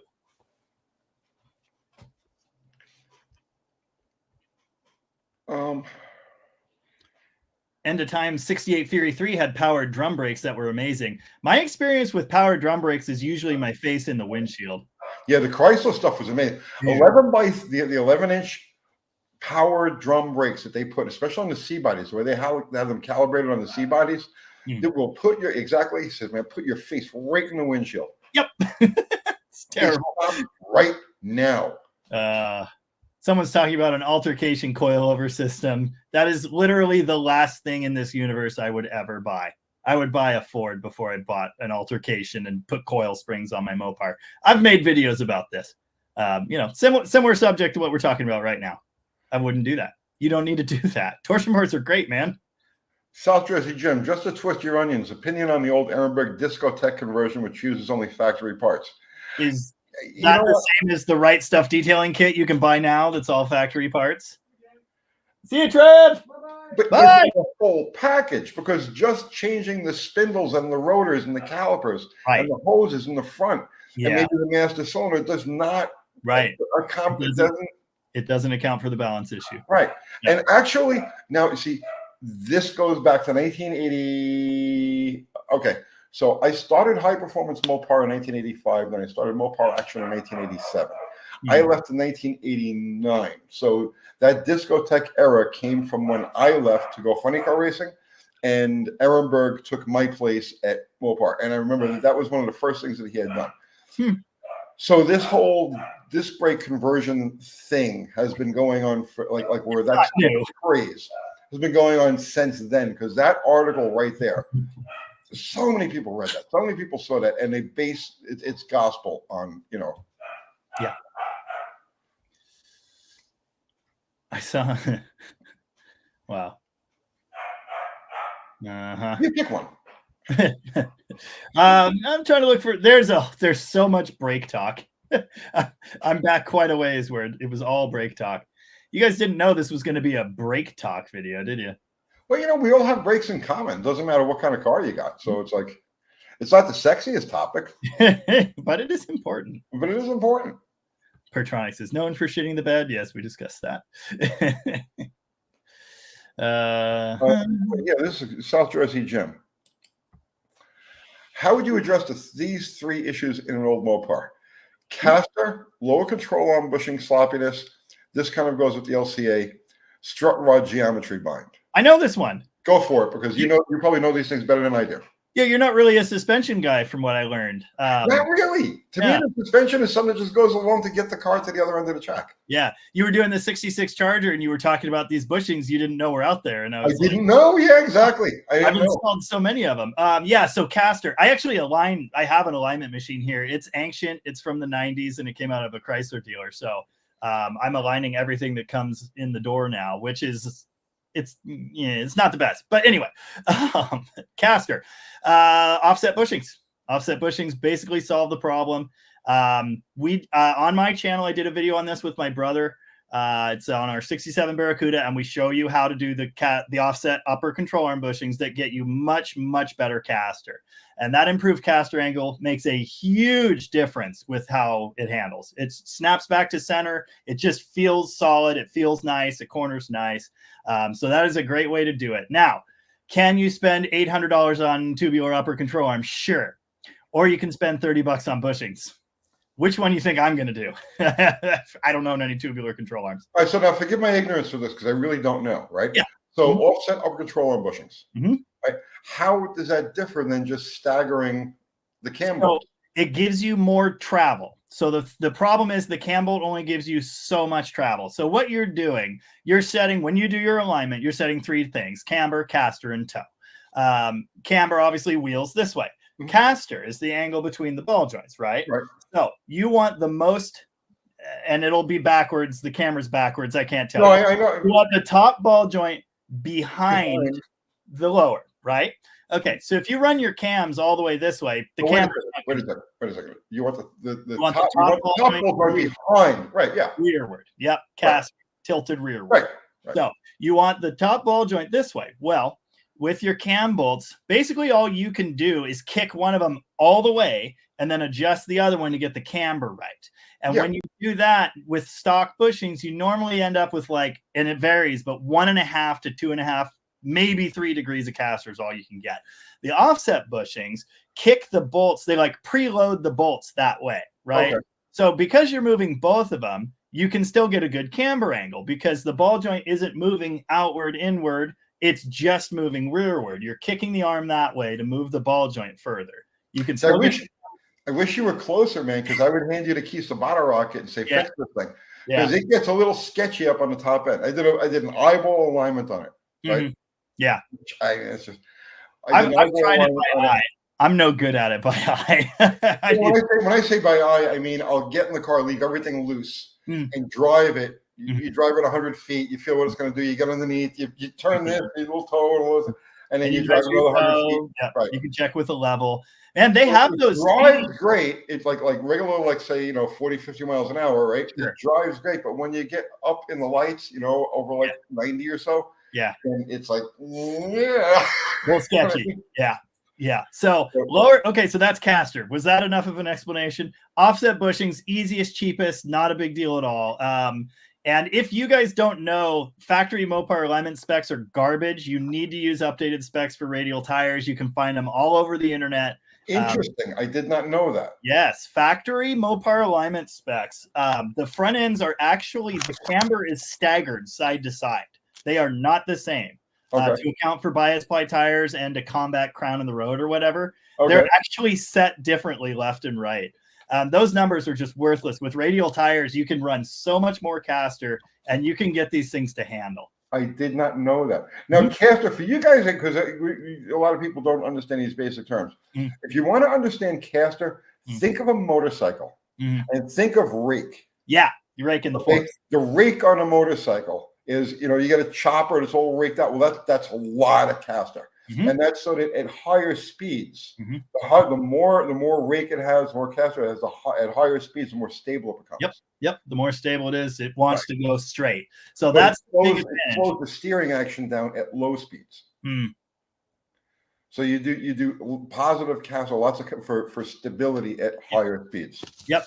And yeah, that. I mean, so, and I've got a video about this again. I've got several suspension videos, and I'll do more eventually, suspension and alignment. But yeah, shopping cart was what I was thinking. Donnie's listening, and he messaged shopping cart's a good one too. I mean, the caster, the caster's on a shopping cart. That's the same idea, that angle. But anyway, I've got a video on this. There are 3 things that I always do: offset bushings, a big front sway bar, and modern alignment specs. And just those things make such a huge difference. But yeah, caster's the big one. Lower control arms. I always use poly lower bushings. Always. Because the lower control arm bushings are just always blown out. And I put poly in there, and it works really well. Grease the hell out of them, or they'll creak. I don't use poly everywhere. Just in the lower control arms. Because if you don't, they're just going to blow out again. It's just what happens. It's not a great design. After I drove my Charger, and I felt it was so easy to knock the damn things in and out. Yes, yeah. You burn the bushing out. You leave the pop it in there. After I did my Charger and I drove it, I was like, man, this is like solid. I mean, it's so easy. I ordered 3 more sets. Yes. So as the other cars come up, I'll swap them over. This is something I found with cars that have been sitting. They might have been in one piece when they were parked, but they're dry rotten now. You put a car back on the road and it kind of handles okay. And then you start realizing, hey, now it kind of goes everywhere. It's one of the reasons going away. So I got my 68 Roadrunner. It's in the garage. One of the reasons I haven't taken it out. I like that car a lot. Is because of exactly that situation. Put the car together. The lower control and bushings were fine, so I just left them alone. They had been replaced at some point, but I didn't replace them. So they were fine. Drove the car around a little bit for a little period of time, and then it sat while I did other things. And then about 3 years ago, 4 years ago, I took it for a quick around the block, and it's just all over the place. And I get out and I look, and the front wheels are like this.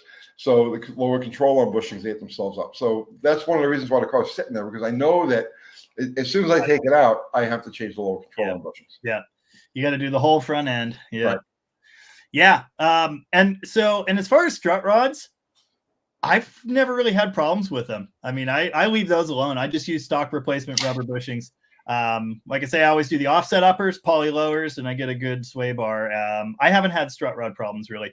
People do brace the lower control arms. If you're going to go crazy handling, autocross, yeah, brace your lower control arms, but I don't really view that as a necessary step. You've seen those plates, right? They have those plates. Yeah, you weld on there because they can deflect for sure. It's not a great design, but I don't usually bother with that. See, I'm not a handling guy at all. So I like going around a corner sometimes. I like that on my motorcycles. On a motorcycle, I dig that, man. I heard you talking about that with Kiwi. You don't envision handling or racetrack or you were talking about hill climb, and you're like, I wouldn't do that with a car. I'd get on a motorcycle. Yeah, no, it makes sense. Yeah. Yeah, for me, a car is either a mode of transportation or a machine to compete with. Yeah, that's it. It's one of those 2 things. And my sense of competition is just always the simplest. My life is Occam's razor. What's the easiest, simplest form of competition? Drag racing. There's no. The thing I always hated about other types of racing was you'll see guys will spin out, or things will happen, and they got it. But then they can win the race because so many things happen, and I hate that about it. You know what I mean? It's like, as soon as you make a mistake, you should be out. It should be done. And then, you know what I mean? Simple. Right. Yeah. My racing is drag racing. I have no interest in any other type, really. I don't know anything about anything else.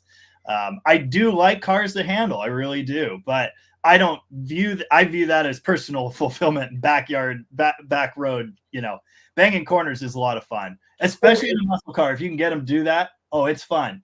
But, my racing is straight line. Yeah. Now, handling is a blast, but I prefer it on a motorcycle. Yeah. Where you become a dynamic part of the handling. Yeah. You know what I mean? There's body language and everything. Is English involved in it? You know what I mean? And it's like, now I'm involved. Now I really want to go through this turn. I want to see how far I can get this thing down. And I love that. But when I come to cars, it's like, no, slow down. Go on a turn, slow down. Yeah. I told you my motorcycle story. So I was still pretty fresh rider. I'd only been riding for maybe a couple seasons, and I was starting to get that. I was starting to speak the language, like, oh man, I can bang this corner, and I'm leaning, and I'm really getting it, and just faster and faster, and I'm getting super comfortable on the seat. And then one day I rode the bike to work, and it started like just barely raining, and the road was super greasy, and I'm cutting through traffic, and I need to pull into a gas station. I breathe on the rear brake. It locks up immediately, and I just go bam and almost died. So that was I've got millions of motorcycle miles under my belt, right? Last winter, it was beautiful out, right? Because here, I don't know how it is where you are, but we'll get like 70, 80-degree days in the middle of January. It'll go back down to like 0 the next day. Right. We get these beautiful days occasionally. Yeah. So I had a Suzuki, a GS 550. I said, okay, I got to exercise on my bikes. So I went for a ride through the neighborhood, and it was just like you said, it was just starting to come down a little bit, just a little snotty. And like, I better get back to the house. And just as I'm thinking this, I'm going around a turn, and I lost the back wheel. I tried to save it. As I'm trying to save it, I accidentally got on the throttle, and I threw myself over the handle. I climbed up on the curb, and I threw myself over the handle. I had a big bruise over here. Dude, I think my hip is messed up permanently from that. I mean, it's usually fine, but every now and again, it'll just be a little goofy. Dude, I still have a piece of underwear under that's been there for about 40 years now. Under your skin? Under my skin. I crashed a Yamaha. I was on my way to work at the shop. I was on my way into the shop and going around a turn on Richmond Terrace. Passing the Cacciameni brothers. The Cacciameni brothers had a Hemi Charger. Okay. And I was going past their place, and I went down, and it went down hard on my hip, right? So got up, got the bike back to the shop, and now I got to work. I got cars lined up. I can't fuck around, right? You can't go to the hospital. Oh, no. So I was okay. I was bruised up, but I had a hole in my hip. Okay. Excuse me. So during the course of the day, it kept bleeding out. Yeah. And I was wearing underwear. And so by the end of the day now, it started to scab, and the underwear was stuck under. So the skin, I had to take, when I got home, I took a scissor and I cut around the scab, and the skin grew over. Oh. Yeah. So I still have a piece of underwear on my hip, like 40 years old. I've got a few like metal splinters embedded in my hands in various places. Oh yeah. Just going the debris field after I decompose is going to be astounding. There's going to be a little bit of everything in there. Scientists will be studying it for generations. I've found a couple good questions. Vilefly wants to know how much boost I'm going to run on the 225 slant 6. I don't know, all. I'm sure it can take it. I don't know yet. I want to find out how much boost I'm going to run, and I'm sure it will eventually tell me. The O-rings, the head gaskets are going to be a weak link there. Yeah, I think so. We're not talking 20, man. We're talking, I'm thinking 8 to 12 is probably the range I'm going to be in. Nothing crazy, but I want to see what it can do and what it can take. And I have more slant 6s, so we'll be good. Someone was saying somewhere, I can't remember, you don't want to, build boost until you blow up your engine and then go back to the last good setting and build a new engine. And I was thinking, no, that's exactly what I want to do. If windowing a slant is a talent that I have. So they're cheap and easy motors. I mean, why not? Yeah. I've got a couple in reserve. So there was another question, 2x4 dual plane versus single plane. What was that now? I try to highlight them. Can you highlight the questions? I can't. No, I'm not in charge. The handle was Caravaggio, I think. Caravaggio. All right. Well, it doesn't matter. So, what was the question? Dual quad, dual plane versus dual quad, single plane. How many dual quad, dual plane manifolds exist? The Offenhauser, Edelbrock. Oh, my Edelbrock is dual plane, isn't it? Yeah, the Chrysler one was a single plane. With we were just talking about that like yesterday. I have one on my Roadrunner. The old school, the late 50s dual quad one. It's the 343 horse 3D3. Yeah, that's the teeny tiny square bore, right? Yeah, and it's super short, so you got to run spacers. Like no plenum. You have a wall down the middle though. So it's like wall in the middle of that one. Yours doesn't. I have one that I bought for my friend Rooster, and it has a wall down the middle. It's like that's the difference between the regular one and the 343 horse one. Okay. The 343 horse was a stock limited package. Okay, gotcha. Yeah, this was the regular production dual. Right. That's like between the long rams and the short rams. Right. Right. You know that the length of the ram. No, it's just a divider wall in the middle. Yep. I had somebody yell at me about that. That's clearly a long ram. No, it's a short ram. You can tell from the outside. It's a visible difference. Well, they think when you say short ram, they think you're talking shorter. No, it's. I have a picture here. Oh, where's that scrap? All right, it doesn't matter. I don't know where to scrap because I was flipping through pictures the other night, and I had a picture of my Hemi. I had my Roadrunner, and I had a rat roaster cross ram on it. Oh, cool. Right? How many times do you see that? There's one in the back room here with the top half melted open. Oh well, mine was broken. I blew it in half. Yep. I left the pumps on. I was doing something, right? The car stalled, right? I got it. I left the pumps on, and I was doing whatever I was doing, and I go back in to start it, and it goes, what, boom! Both carburetors were like this. Yeah, classic. Vilefly, I don't know if an intercooler is part of the plan either. Initially, I'm thinking no. I want to just keep it simple, stupid, and just see what happens. It is going to be fuel injected, but it's a TBI, one of those stupid EFI kits, MSD Atomic. And the only reason I'm using it is because it was free, and I think it'll be easy to tune for the boost. We'll see what happens. I don't know. It's going to be a big experiment. Dickie Farley, what's this now? At the beginning, what was you said at the beginning of the live about oiling problems on a 305 Chevy? Oh. No, there's not oiling problems. Those things you see camshafts. Yeah, and then the bits would stick the valve in the oil pump. Right. The debris, the metal debris. Pluses and minuses overall on that what kind of motor? 305 Chevy? Great drivers. Yeah. I mean, you're not going to get much in the way of performance on them. Not screaming power motors by any stretch. The biggest problem you have, I'll tell you what, the biggest problem you have on the 305s isn't the small bore, because it's got the same stroke as a 350. And everybody's like, oh, it's too small a bore. No, it's not too small a bore. The problem with those engines is the cylinder heads they put on there, because they have undercut bowls. Like if you take the valves out, okay, so normally you would clean the bowl out, like so the bowl comes to the outside diameter of the valve on a typical engine. On the 305s, they used smaller valves to keep the velocity up, but the bowl is undercut. So you have the seat, and then goes like this into the bowl, and then next down again.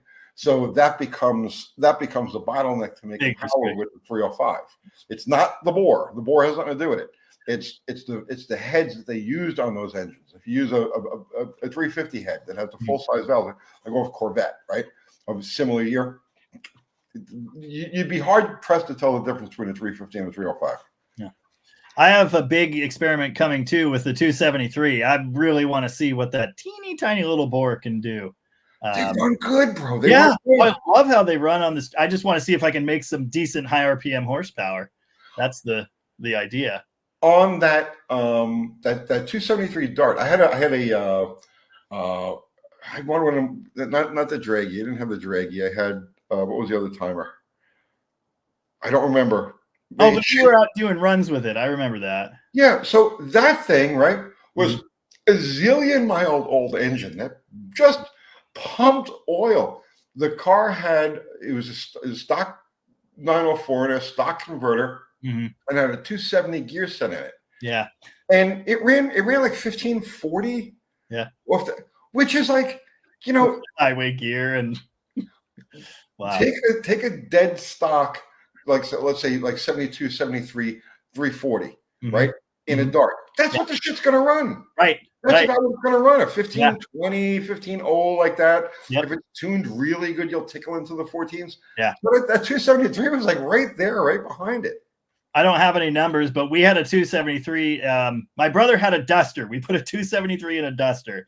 It was actually a 68 hydraulic cam motor too, so it wasn't even the good solid cam one. That's what this one was. Yeah, and this thing just ran hard. It really, really impressed me. And again, didn't take it to a track. We didn't race anybody, but man, was that fun. And I've always had an appreciation for it ever since then.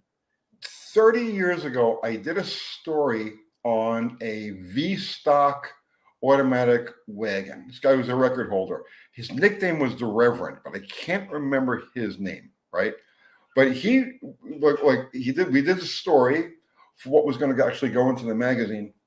And then after that, I was asking him all kinds of questions, and he showed me all of his stuff, right? All the little tricks and all the little cheating that he was doing. Mm-hmm. But he said that the main thing with the 273 is that you have to think of it as a torque motor. People right away try to treat it like an RPM motor, and it's not an RPM motor. You treat it, you cam it, and you work it like a torque motor.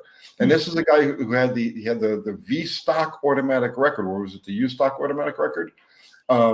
Down in like the 13 teens. That's what a 2-barrel car was, with the stock Stromberg 2-barrel carburetor in a 3,800-pound station wagon. Wow. You know? So, but his whole thing was, his philosophy was build it as a torque engine. Don't worry about RPM. 2-barrel and a whole ton of weight to drag around. That's what you got to do. But I'm thinking RPM, but this is in a well under 3,000-pound A body with a ridiculous gear and 8th mile racing. So I feel like I'm going to need that RPM, and I feel like it should be able to get there. All right, Sean Fazzino, nice Italian name there. Thank you for the super chat, Shane. Opinions on a reliable highway cruising speed RPM. 73 Dart Slinger, mile 360, 833, 355 gears, and a Ford 8.8. I'm debating if 373 would be too much if I wanted to go on a long distance trip. 833 1-to-1, I'm assuming, non-overdrive. Yeah. I've got 410s, that same setup, and 410s in my Demon, and highway trips are miserable. 3.2s, really nice. 3.5s, still pretty okay. Yeah. 355, I'm gonna say, yeah, is the outer limit. That is probably the sweet spot if you're really gonna like do highway cruising. 323 would be much better. Oh yeah, right. 323 puts the engine in at like 70 miles an hour. The 323 puts the engine in that 2,800, 3,000 RPM range, give or take. Yeah. And it's happy there because, that's one of the things, right? People right away. Oh, you jump into one of these old cars and you run it up on the highway, and it's to somebody who's only used to driving new cars. Yeah. They think it's screaming, right? Because it's at 3,000 RPM, let's say. But what they don't understand is that those engines were literally designed specifically for that RPM range. All of those engines from that era were tuned, designed, everything, the oiling systems, everything was designed to operate in that 3,000 to 4,000 RPM range for days on end. Dude. You know what I mean? So it's like, we think of it because modern sensibilities, everything's got overdrive, everything's got 270 gears. So modern sensibilities, you think it's screaming, but it's actually not. That's what it was designed to do. And it's happy there. It's happy. When I drove my 68 Charger home 300 miles, it had 430s in it. It's a 383. And I was flying 70, 75. And yeah, it was up there, but man, did it like it. Yeah. I can't say I'd want to do that everywhere forever, but it still got 11, 12 miles a gallon. But yeah, that's not bad for 430 gears, man. Not bad, no. Tall tire too. But yeah. Oh, yeah, Don't be afraid to let it spin. Yeah, but if you're going to do this all the time, yeah. And 355, exactly. you'll get good street takeoff with 355s. I mean, yeah, I would stay there. I don't like to mix. So once you get into mixing and matching performance characteristics or performance profile of a car. So in other words, you want it to accelerate like a motherfucker, but you also want to be able to cruise it on the highway. It needs to get 25 miles a gallon, make 500 horsepower, and run 10s. So in my mind, okay, and this is just me, my old school way of viewing things, okay? You either build a car to roll on the highway, or you build a car to accelerate, naturally aspirated. Once you start asking for these things to get great performance and cruise on the highway, you're going to run it out from the dig and cruise on the highway. Now you're in the land of turbochargers. Now you're in the land of superchargers, and because that's the only way to really get satisfactory performance in both venues. You know what I'm saying? A turbo car, they love the load. So actually a nitrous car loves the load too. So you can lug it down with a 290 gear. And it'll burn the fuel. It'll make the power. You know, back when we were running the fuel cars, when I first got started, the standard setup was 430 gear. We used to call it the Star Wars tune-up, and it was a 430 gear with a 2-speed. And then people found that they went faster with the 430 gear and no 2-speed, just high gear. And then somebody threw a set of 350s in one of these cars, and it flew. Took the mile an hour, and it was like.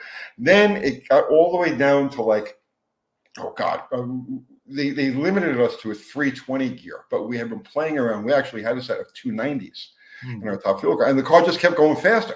Yeah, you know what I mean. The tighter you load the thing down, the faster it would go. Right. That's the characteristic of nitro, but it's really a characteristic of any internal combustion engine. You know what I mean? The harder you load it down, the more efficient it becomes. So. That's, I know I just ran off on a crazy tangent because brain damage happens. But when you want a car that's going to do both, right? That's, you dual purpose car. Then at that point, it's almost a necessity to get the best of both worlds. Is unnatural aspiration, and then pick your choice. Nitrous, supercharger, or turbocharger. Yeah. I will say, and I hate to say it, but I put a 392 Hemi and a 6-speed in a 71 Challenger recently. I saw that. It runs really good, and it should, in theory, get mid-20s miles a gallon. So, if you really, really want that, and you want to spend $40,000 or $50,000, you could do that too. Yeah, but at what cost? Oh, you know how I feel about it. I don't want it. I know how you feel about it, but I mean, just throwing that out there as a general sentiment, right? Yeah. At what cost? In complication, in and here's the thing when you're dealing with these swaps. Okay, so you did the swap on that car. Okay. Yeah. Anyone else that has to work on it. Anybody else who has to work on it is fucked. I haven't done this yet. I'm going to make a service manual for the car, like explaining the service. The parts that I use, the belt number and the filter number, and because how will anyone ever work on that thing ever? Right. Well, I had to put this sensor someplace, so I had to make a hole behind the rocker cover in the thing, and I stuck it in there, and it sealed up. This is the only way you'll ever know that these things are there. You know what I mean?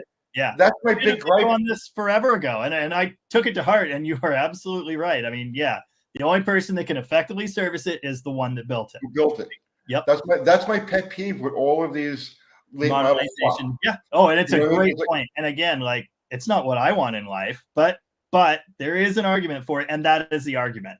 And that's the trade-off, the compromise you make. Cost and complexity, you can sort of get a car that does both.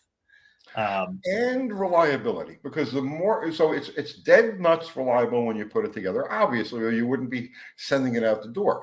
But the more parts you add, the more systems that you add, and especially the small modifications that you have to make. Like, for instance, when you take a computer controlled, you take the Hemi out of the Charger or the Challenger that it came out of, or the transmission.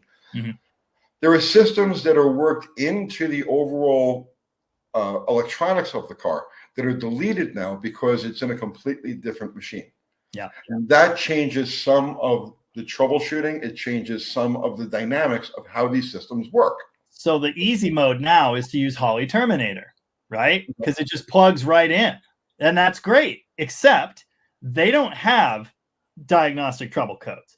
They don't have failure modes like factory systems do when a sensor fails. They just go batshit crazy. Thank you. Been there, done that. Thank you. And yeah, have you ever had to deal with a Holley Sniper that's fucking brand new and all of a sudden just nothing works right anymore? Before I started doing YouTube, troubleshooting. I had a shop called Mid-South Mopars. Mm-hmm. And this was the common thing. The phone would ring and it was, hey, I just put this so-and-so setup on the car and now it's doing this, it's doing that. I changed this, I changed that. I called Holly or whoever it happened to be and they told me, oh, buy this, buy this. And nothing, it's unfixable. And you can't apply any of the normal troubleshooting. You can't troubleshoot it like an old car and you can't troubleshoot it like a new car. No. You created a Frankenstein. Yeah. It's going to function perfectly well until it doesn't. And when it doesn't, you're fucked. Yeah. Yeah, it's so bad.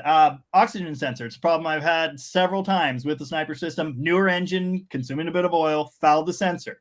Okay, now all of a sudden the sensor doesn't read right. It's saying that the AFR is 38-1 and the fuel injection system is dumping every ounce of fuel it has to try and compensate for that. When it's actually chugging black smoke out the back. A production car will recognize, hey, there's a problem here, and it has a default fuel map. It can eliminate that sensor, basically. It can go, nah, forget that, and it will continue to run. It'll get you down the road. Well, here's another thing that people don't take into account, okay?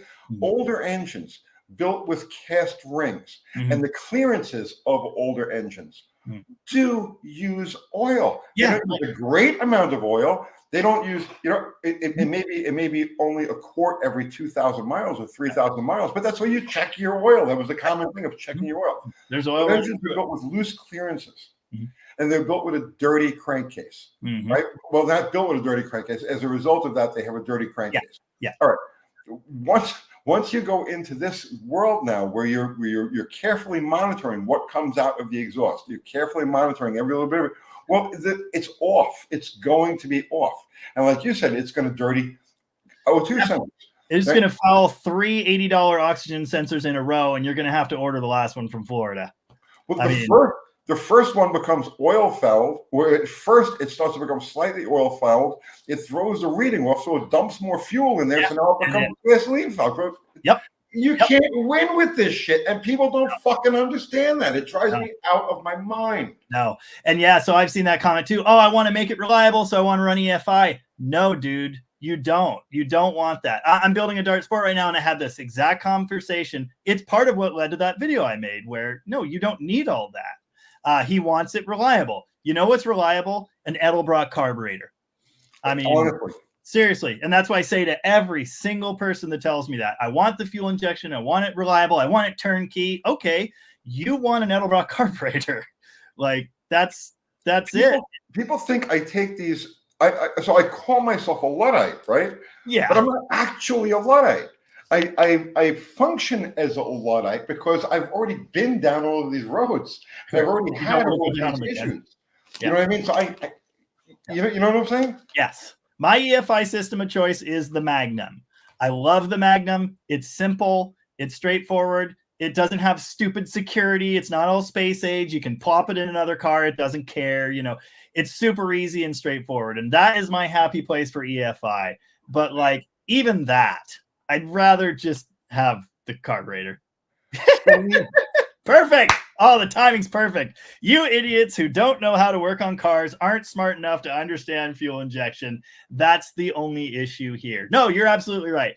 I don't know anything about this stuff. Nope, don't know anything about it. Yeah, no, you're right. Let's move on. Let's move on to things we do know about. Rocks.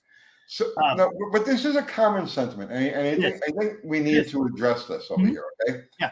So, Celine, you're probably not familiar with my background, right? The things that I've done, and probably not Jamie's either, but I'm significantly older than Jamie. I was an active mechanic through every step of this evolution.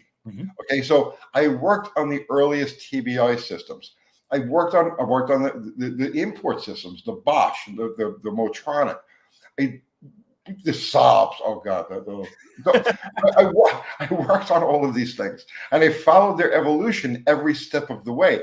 And in the 80s, I was actually one of the main proponents of EFI. If you want to know where I'm coming from, you want to know my history, look up and you can find this online. Look up a story called "From Buick with Balls." Okay, it was one I did for Cars Illustrated back in 1987. Oh, sorry, 1986. So that's 40 years. Is that wow? Oh my God, it's been a while. 38 years ago. Okay, go read what I said about EFI in that article. And that was, by the way, I was the first person to put a Buick Turbo Car in the 13s. I was the first person to put a Fox, a Mustang in the 13s. I was at the leading edge of the EFI movement as it was happening. I mean, I was there. Okay, Bernie Golick and I were on the phone constantly. So I've been there, done it, got the fucking. Clearly, you don't understand EFI. That's very obvious. You don't know anything about it. And what I have found after dealing with the stuff hands-on since the 70s, how old are you? Your parents were little kids when I was working on this shit, right? My experience is the Luddite way of doing things when it comes to these older cars is the best way. Will you go faster with a laptop tuned contemporary setup? Yes, absolutely. And if I was out there running a no prep deal, or if I was out there running a situation where I needed every last bit of tunability, yeah, bro, I'd be doing it too. I'd have a Terminator on a car and I would be plugging away at the laptop. But I don't do that. And the vast majority of the people who watch these videos and try to learn this stuff, they don't do that either. Well, they want a car they can drive. And a car that will continue to run. And yeah, that's why classics in their pure form are so great. And it's not only just that, it's also the experience. It's also the smells. It's the sounds. It's what the thing is like. They want that. They want an old car they don't need the computing power of a space station to do that. So yeah, obviously, if I was in a situation or I was in a form of competition where I needed that edge and I needed that tunability, yeah, it's a no-brainer. I would be doing dealing with EFI. I'm not. Yeah, and as far as goes, I have most of the generic OBD2 codes memorized. I know a whole lot of them. You know what a PO420 is? I do. So yeah, I know a few things about fuel injection and. Yeah, dude, I was on the Caddy digital system in 1978. You know what I mean? It's like I'm been there, done it, got the fucking t-shirts. Yeah. And now we come back to Happy Land, which is the carburetor. It's simple. Bingo. You come full circle. Right? I tried this, I tried that. I went to France, I went to Greece, I went to Africa, and I found out that was the best. You know what I mean? It's like that's really what it comes down to. Yeah. Yep. That's it. I saw a comment. This is from a while ago, and I don't know if he's still around. Oh, also, by the way, I am going to have to leave before too long here. This is we're coming up. Oh my God, bro, we burned down 2 hours. I know, on like 12 questions. Guys, I'm so anybody who we didn't get to, I'm so sorry. Likewise, and I hope this has been enjoyable. But I saw one I want to address because it's kind of important in Mopar world. Mikey Stripped Threads had the comment, and it's O'Reilly won't sell a single field alternator anymore. They'll give you an isolated field and expect you to ground it. That is not true. What they will sell you is a dual field alternator with one of them grounded by the screw. It will be missing the fiber washer. It may still have the spade connector, but it will be missing the fiber washer. So the screw will be grounding it. That I sold them. I sold lots of them. I worked at O'Reilly for years. I've installed, I can't tell you how many of them. And yeah, almost always they're going to give you a dual field, but one of them will be grounded. It might have a spade, it might not, but look in there for the fiber washer, or plastic or whatever it is. If there's no isolating washer on the screw where it attaches that connection, it is grounded. And that's a good tip for life too. Swapping between these alternators. People drive me crazy. I had that happen to me because I had an alternator like that come in. This is back when I was doing the Mid-South Mopar. So this isn't new. They've been doing this for a while. And I had that exact situation come in. Alternator, brand new alternator, brand new regular, brand new everything. This thing would not freaking charge. And it was a 71 car, whatever it was. Okay. It drove me out of my mind. Could not figure out. Put another alternator in. Put another alternator in. What is going on? They grounded the field through, which now won't work on a dual field system. It'll work on a single field, but it won't work on a dual field. What it should do is full field on a dual field system. It should just bing. It should. No, I had 0 out of this. Really? Yeah. Interesting. Yeah, because that should, and again, I wasn't there. I don't know what the hell. But what you would think it would do is full field it, right? Because the dual field is ground side, right? It uses resistance on that brush to affect the charge, basically. Right. And so a full ground should be a full charge signal. Should be. In theory, but how was the regulator reading it? Right. Don't know. All right. This is what I'm saying. I had no charge. It was just dead. Interesting. Anyway, the long story short is that's exactly what happened. I finally looked at the alternator, and there was no insulator between the screw and the. Yeah. So you always want to check that, because if you have your connections flipped and that's missing, hello, dead short. Let the smoke out of the blue wire. So it's definitely something you want to keep an eye out for. Absolutely. If you're going to try and buy a new alternator, remanufactured alternator, it will likely come as a dual field. That's the core they have available. So, but it should be grounded. It might not, but it should be. John M asked what instrument I play and what type of music is my go-to. I play all the instruments. I'm mostly a guitarist. I also play bass. I also play drums. I'm a vocalist. I'm a songwriter. I've been writing songs for 20 years. I've got albums floating around on the internet. Guitar is my go-to, and blues rock type stuff is what I play, although I listen to all kinds of weird stuff. All right. We're at 2 hours. We are. 2 hours. Do you want to wrap this up? Yeah. Do you see any other great questions we can address? I could go over a few minutes, but I do have an hour drive back home for dinner. So I don't. Oh yeah, well, and you get your family waiting for you. Yeah, but if you see any other good questions jump out, yeah, you pick 1 or 2, and then all right, here we go. I'm going to wrap it up. I'm scrolling. I'm still way back in the past. Okay. Here, let me scroll forward an hour. Tony serviced the ice cream man's ice cream truck. The Iceman. Iceman's ice cream truck. I didn't read that right.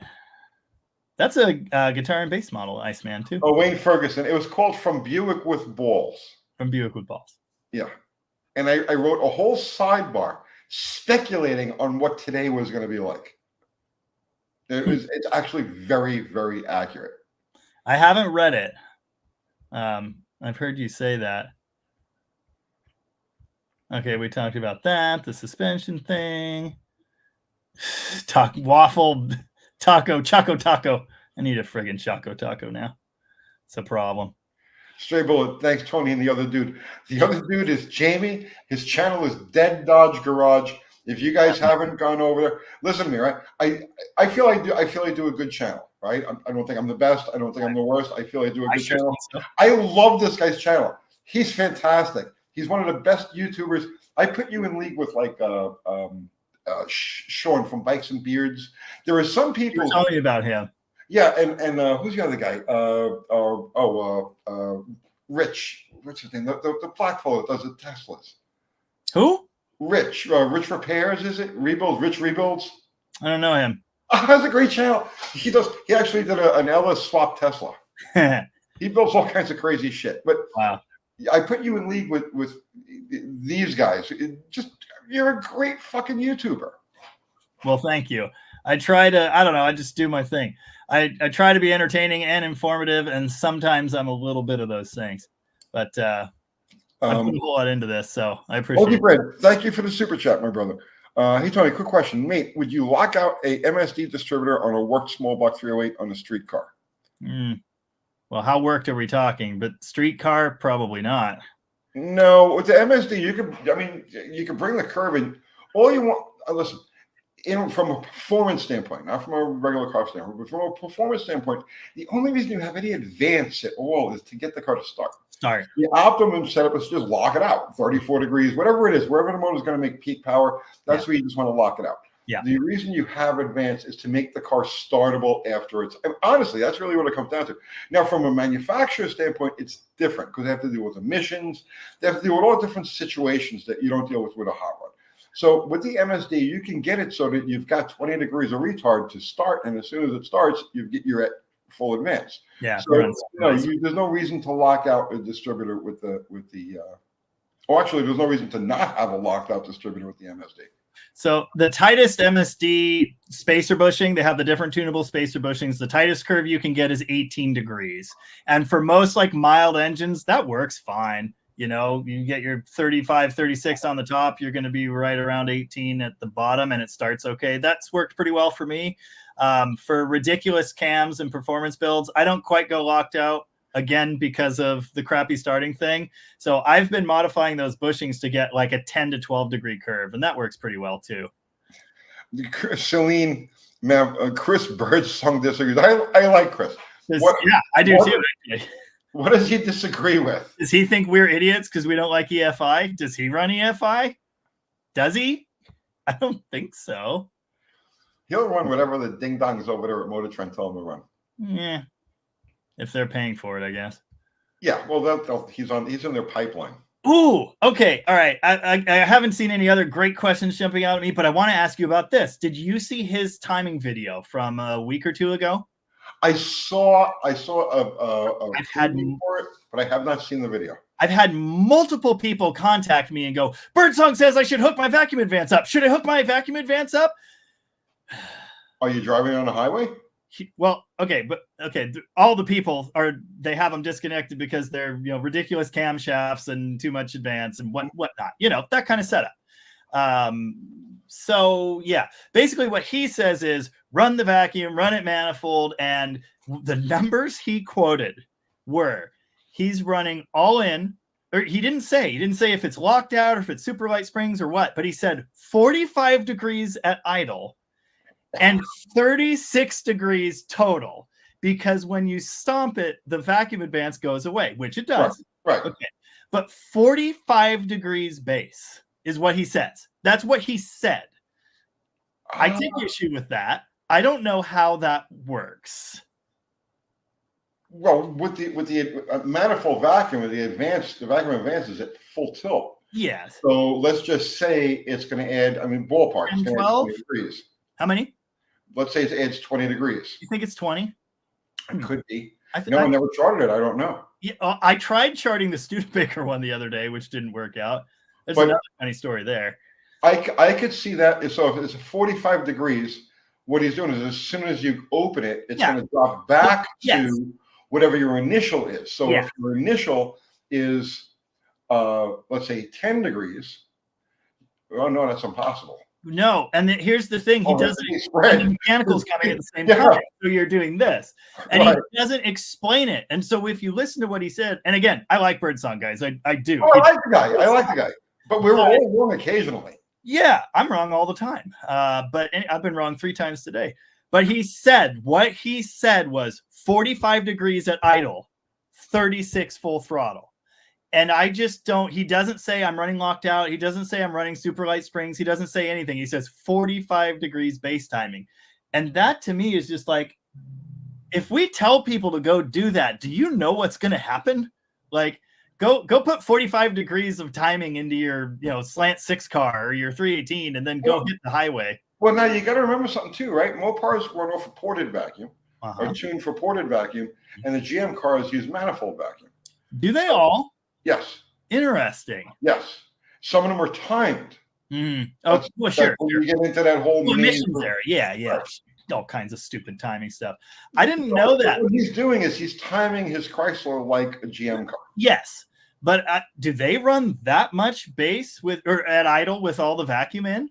Because that seems. I never put a timing light on it to find out. I honestly don't know. This is something I want to do. I want to get into tuning the vacuum because it makes sense. You could use it for preventing pinging, the more load, it takes out that much more, but I don't want to take out 20 degrees. I want to take out like 4 or 5, it's an interesting thought.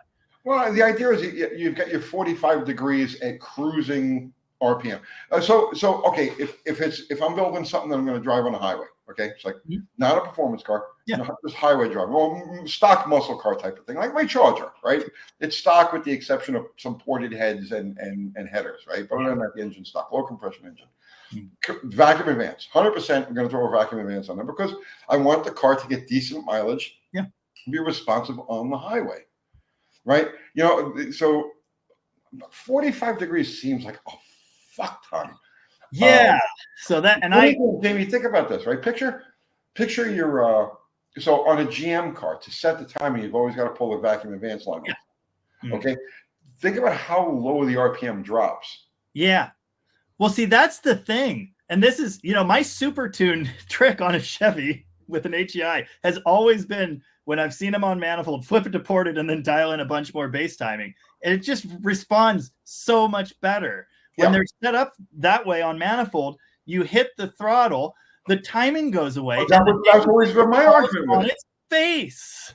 That's always been my argument with it. Yeah. People always complain, it's got a dead spot off throttle. Well, that's because as soon as you touch the throttle, the timing goes away. The timing goes away. And then it has to come all back in. Yes. But it doesn't come back nearly as fast as it goes away.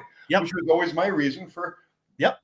And that's been my experience. Dude, immediate seat of the pants difference. It sounds sweeter. It takes off nice.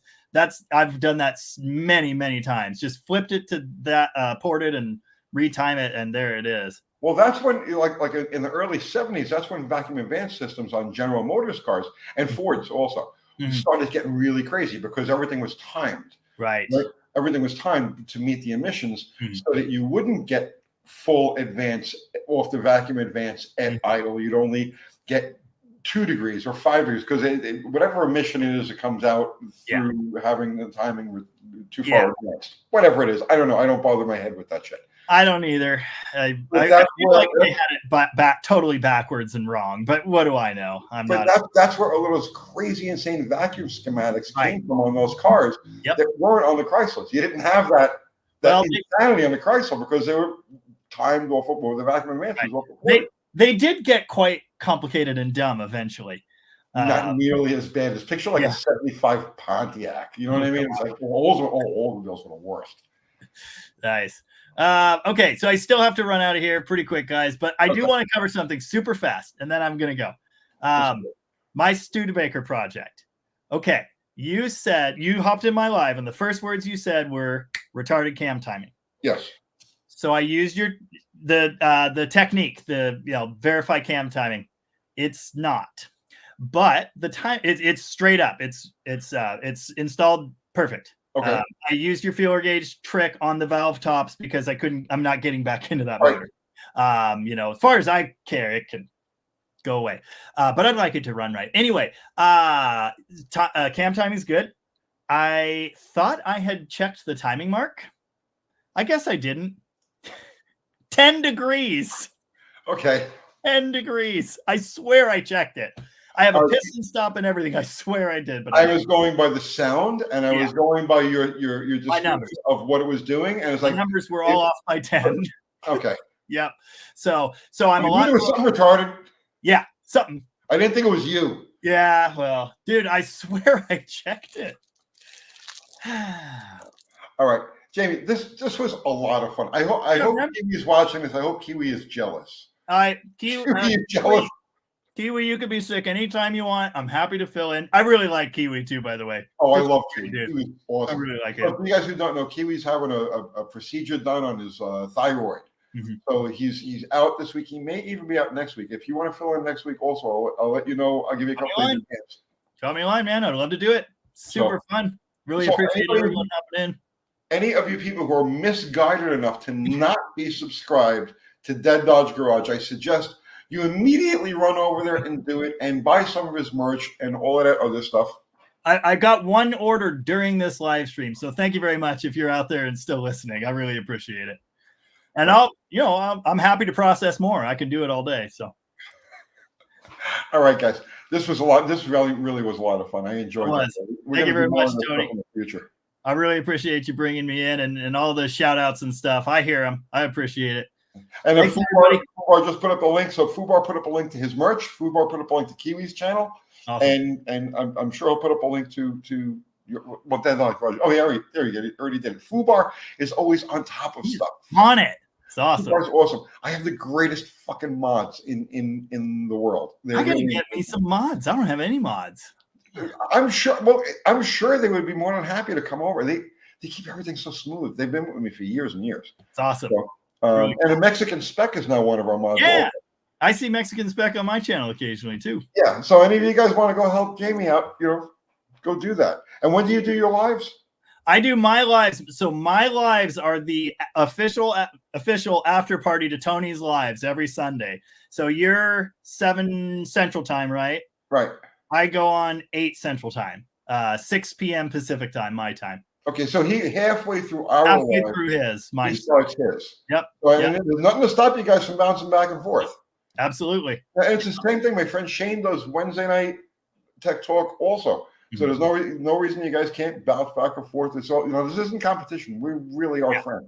No, there is no competition. That's well, there will be if you start catching up to me. Oh, I'm still small potatoes, so I'd need a lot of your subscribers to come over and hit the button. Don't be surprised if a lot of them don't. Brother man, thank you so much. Thank you, Tony. I'll see you guys later.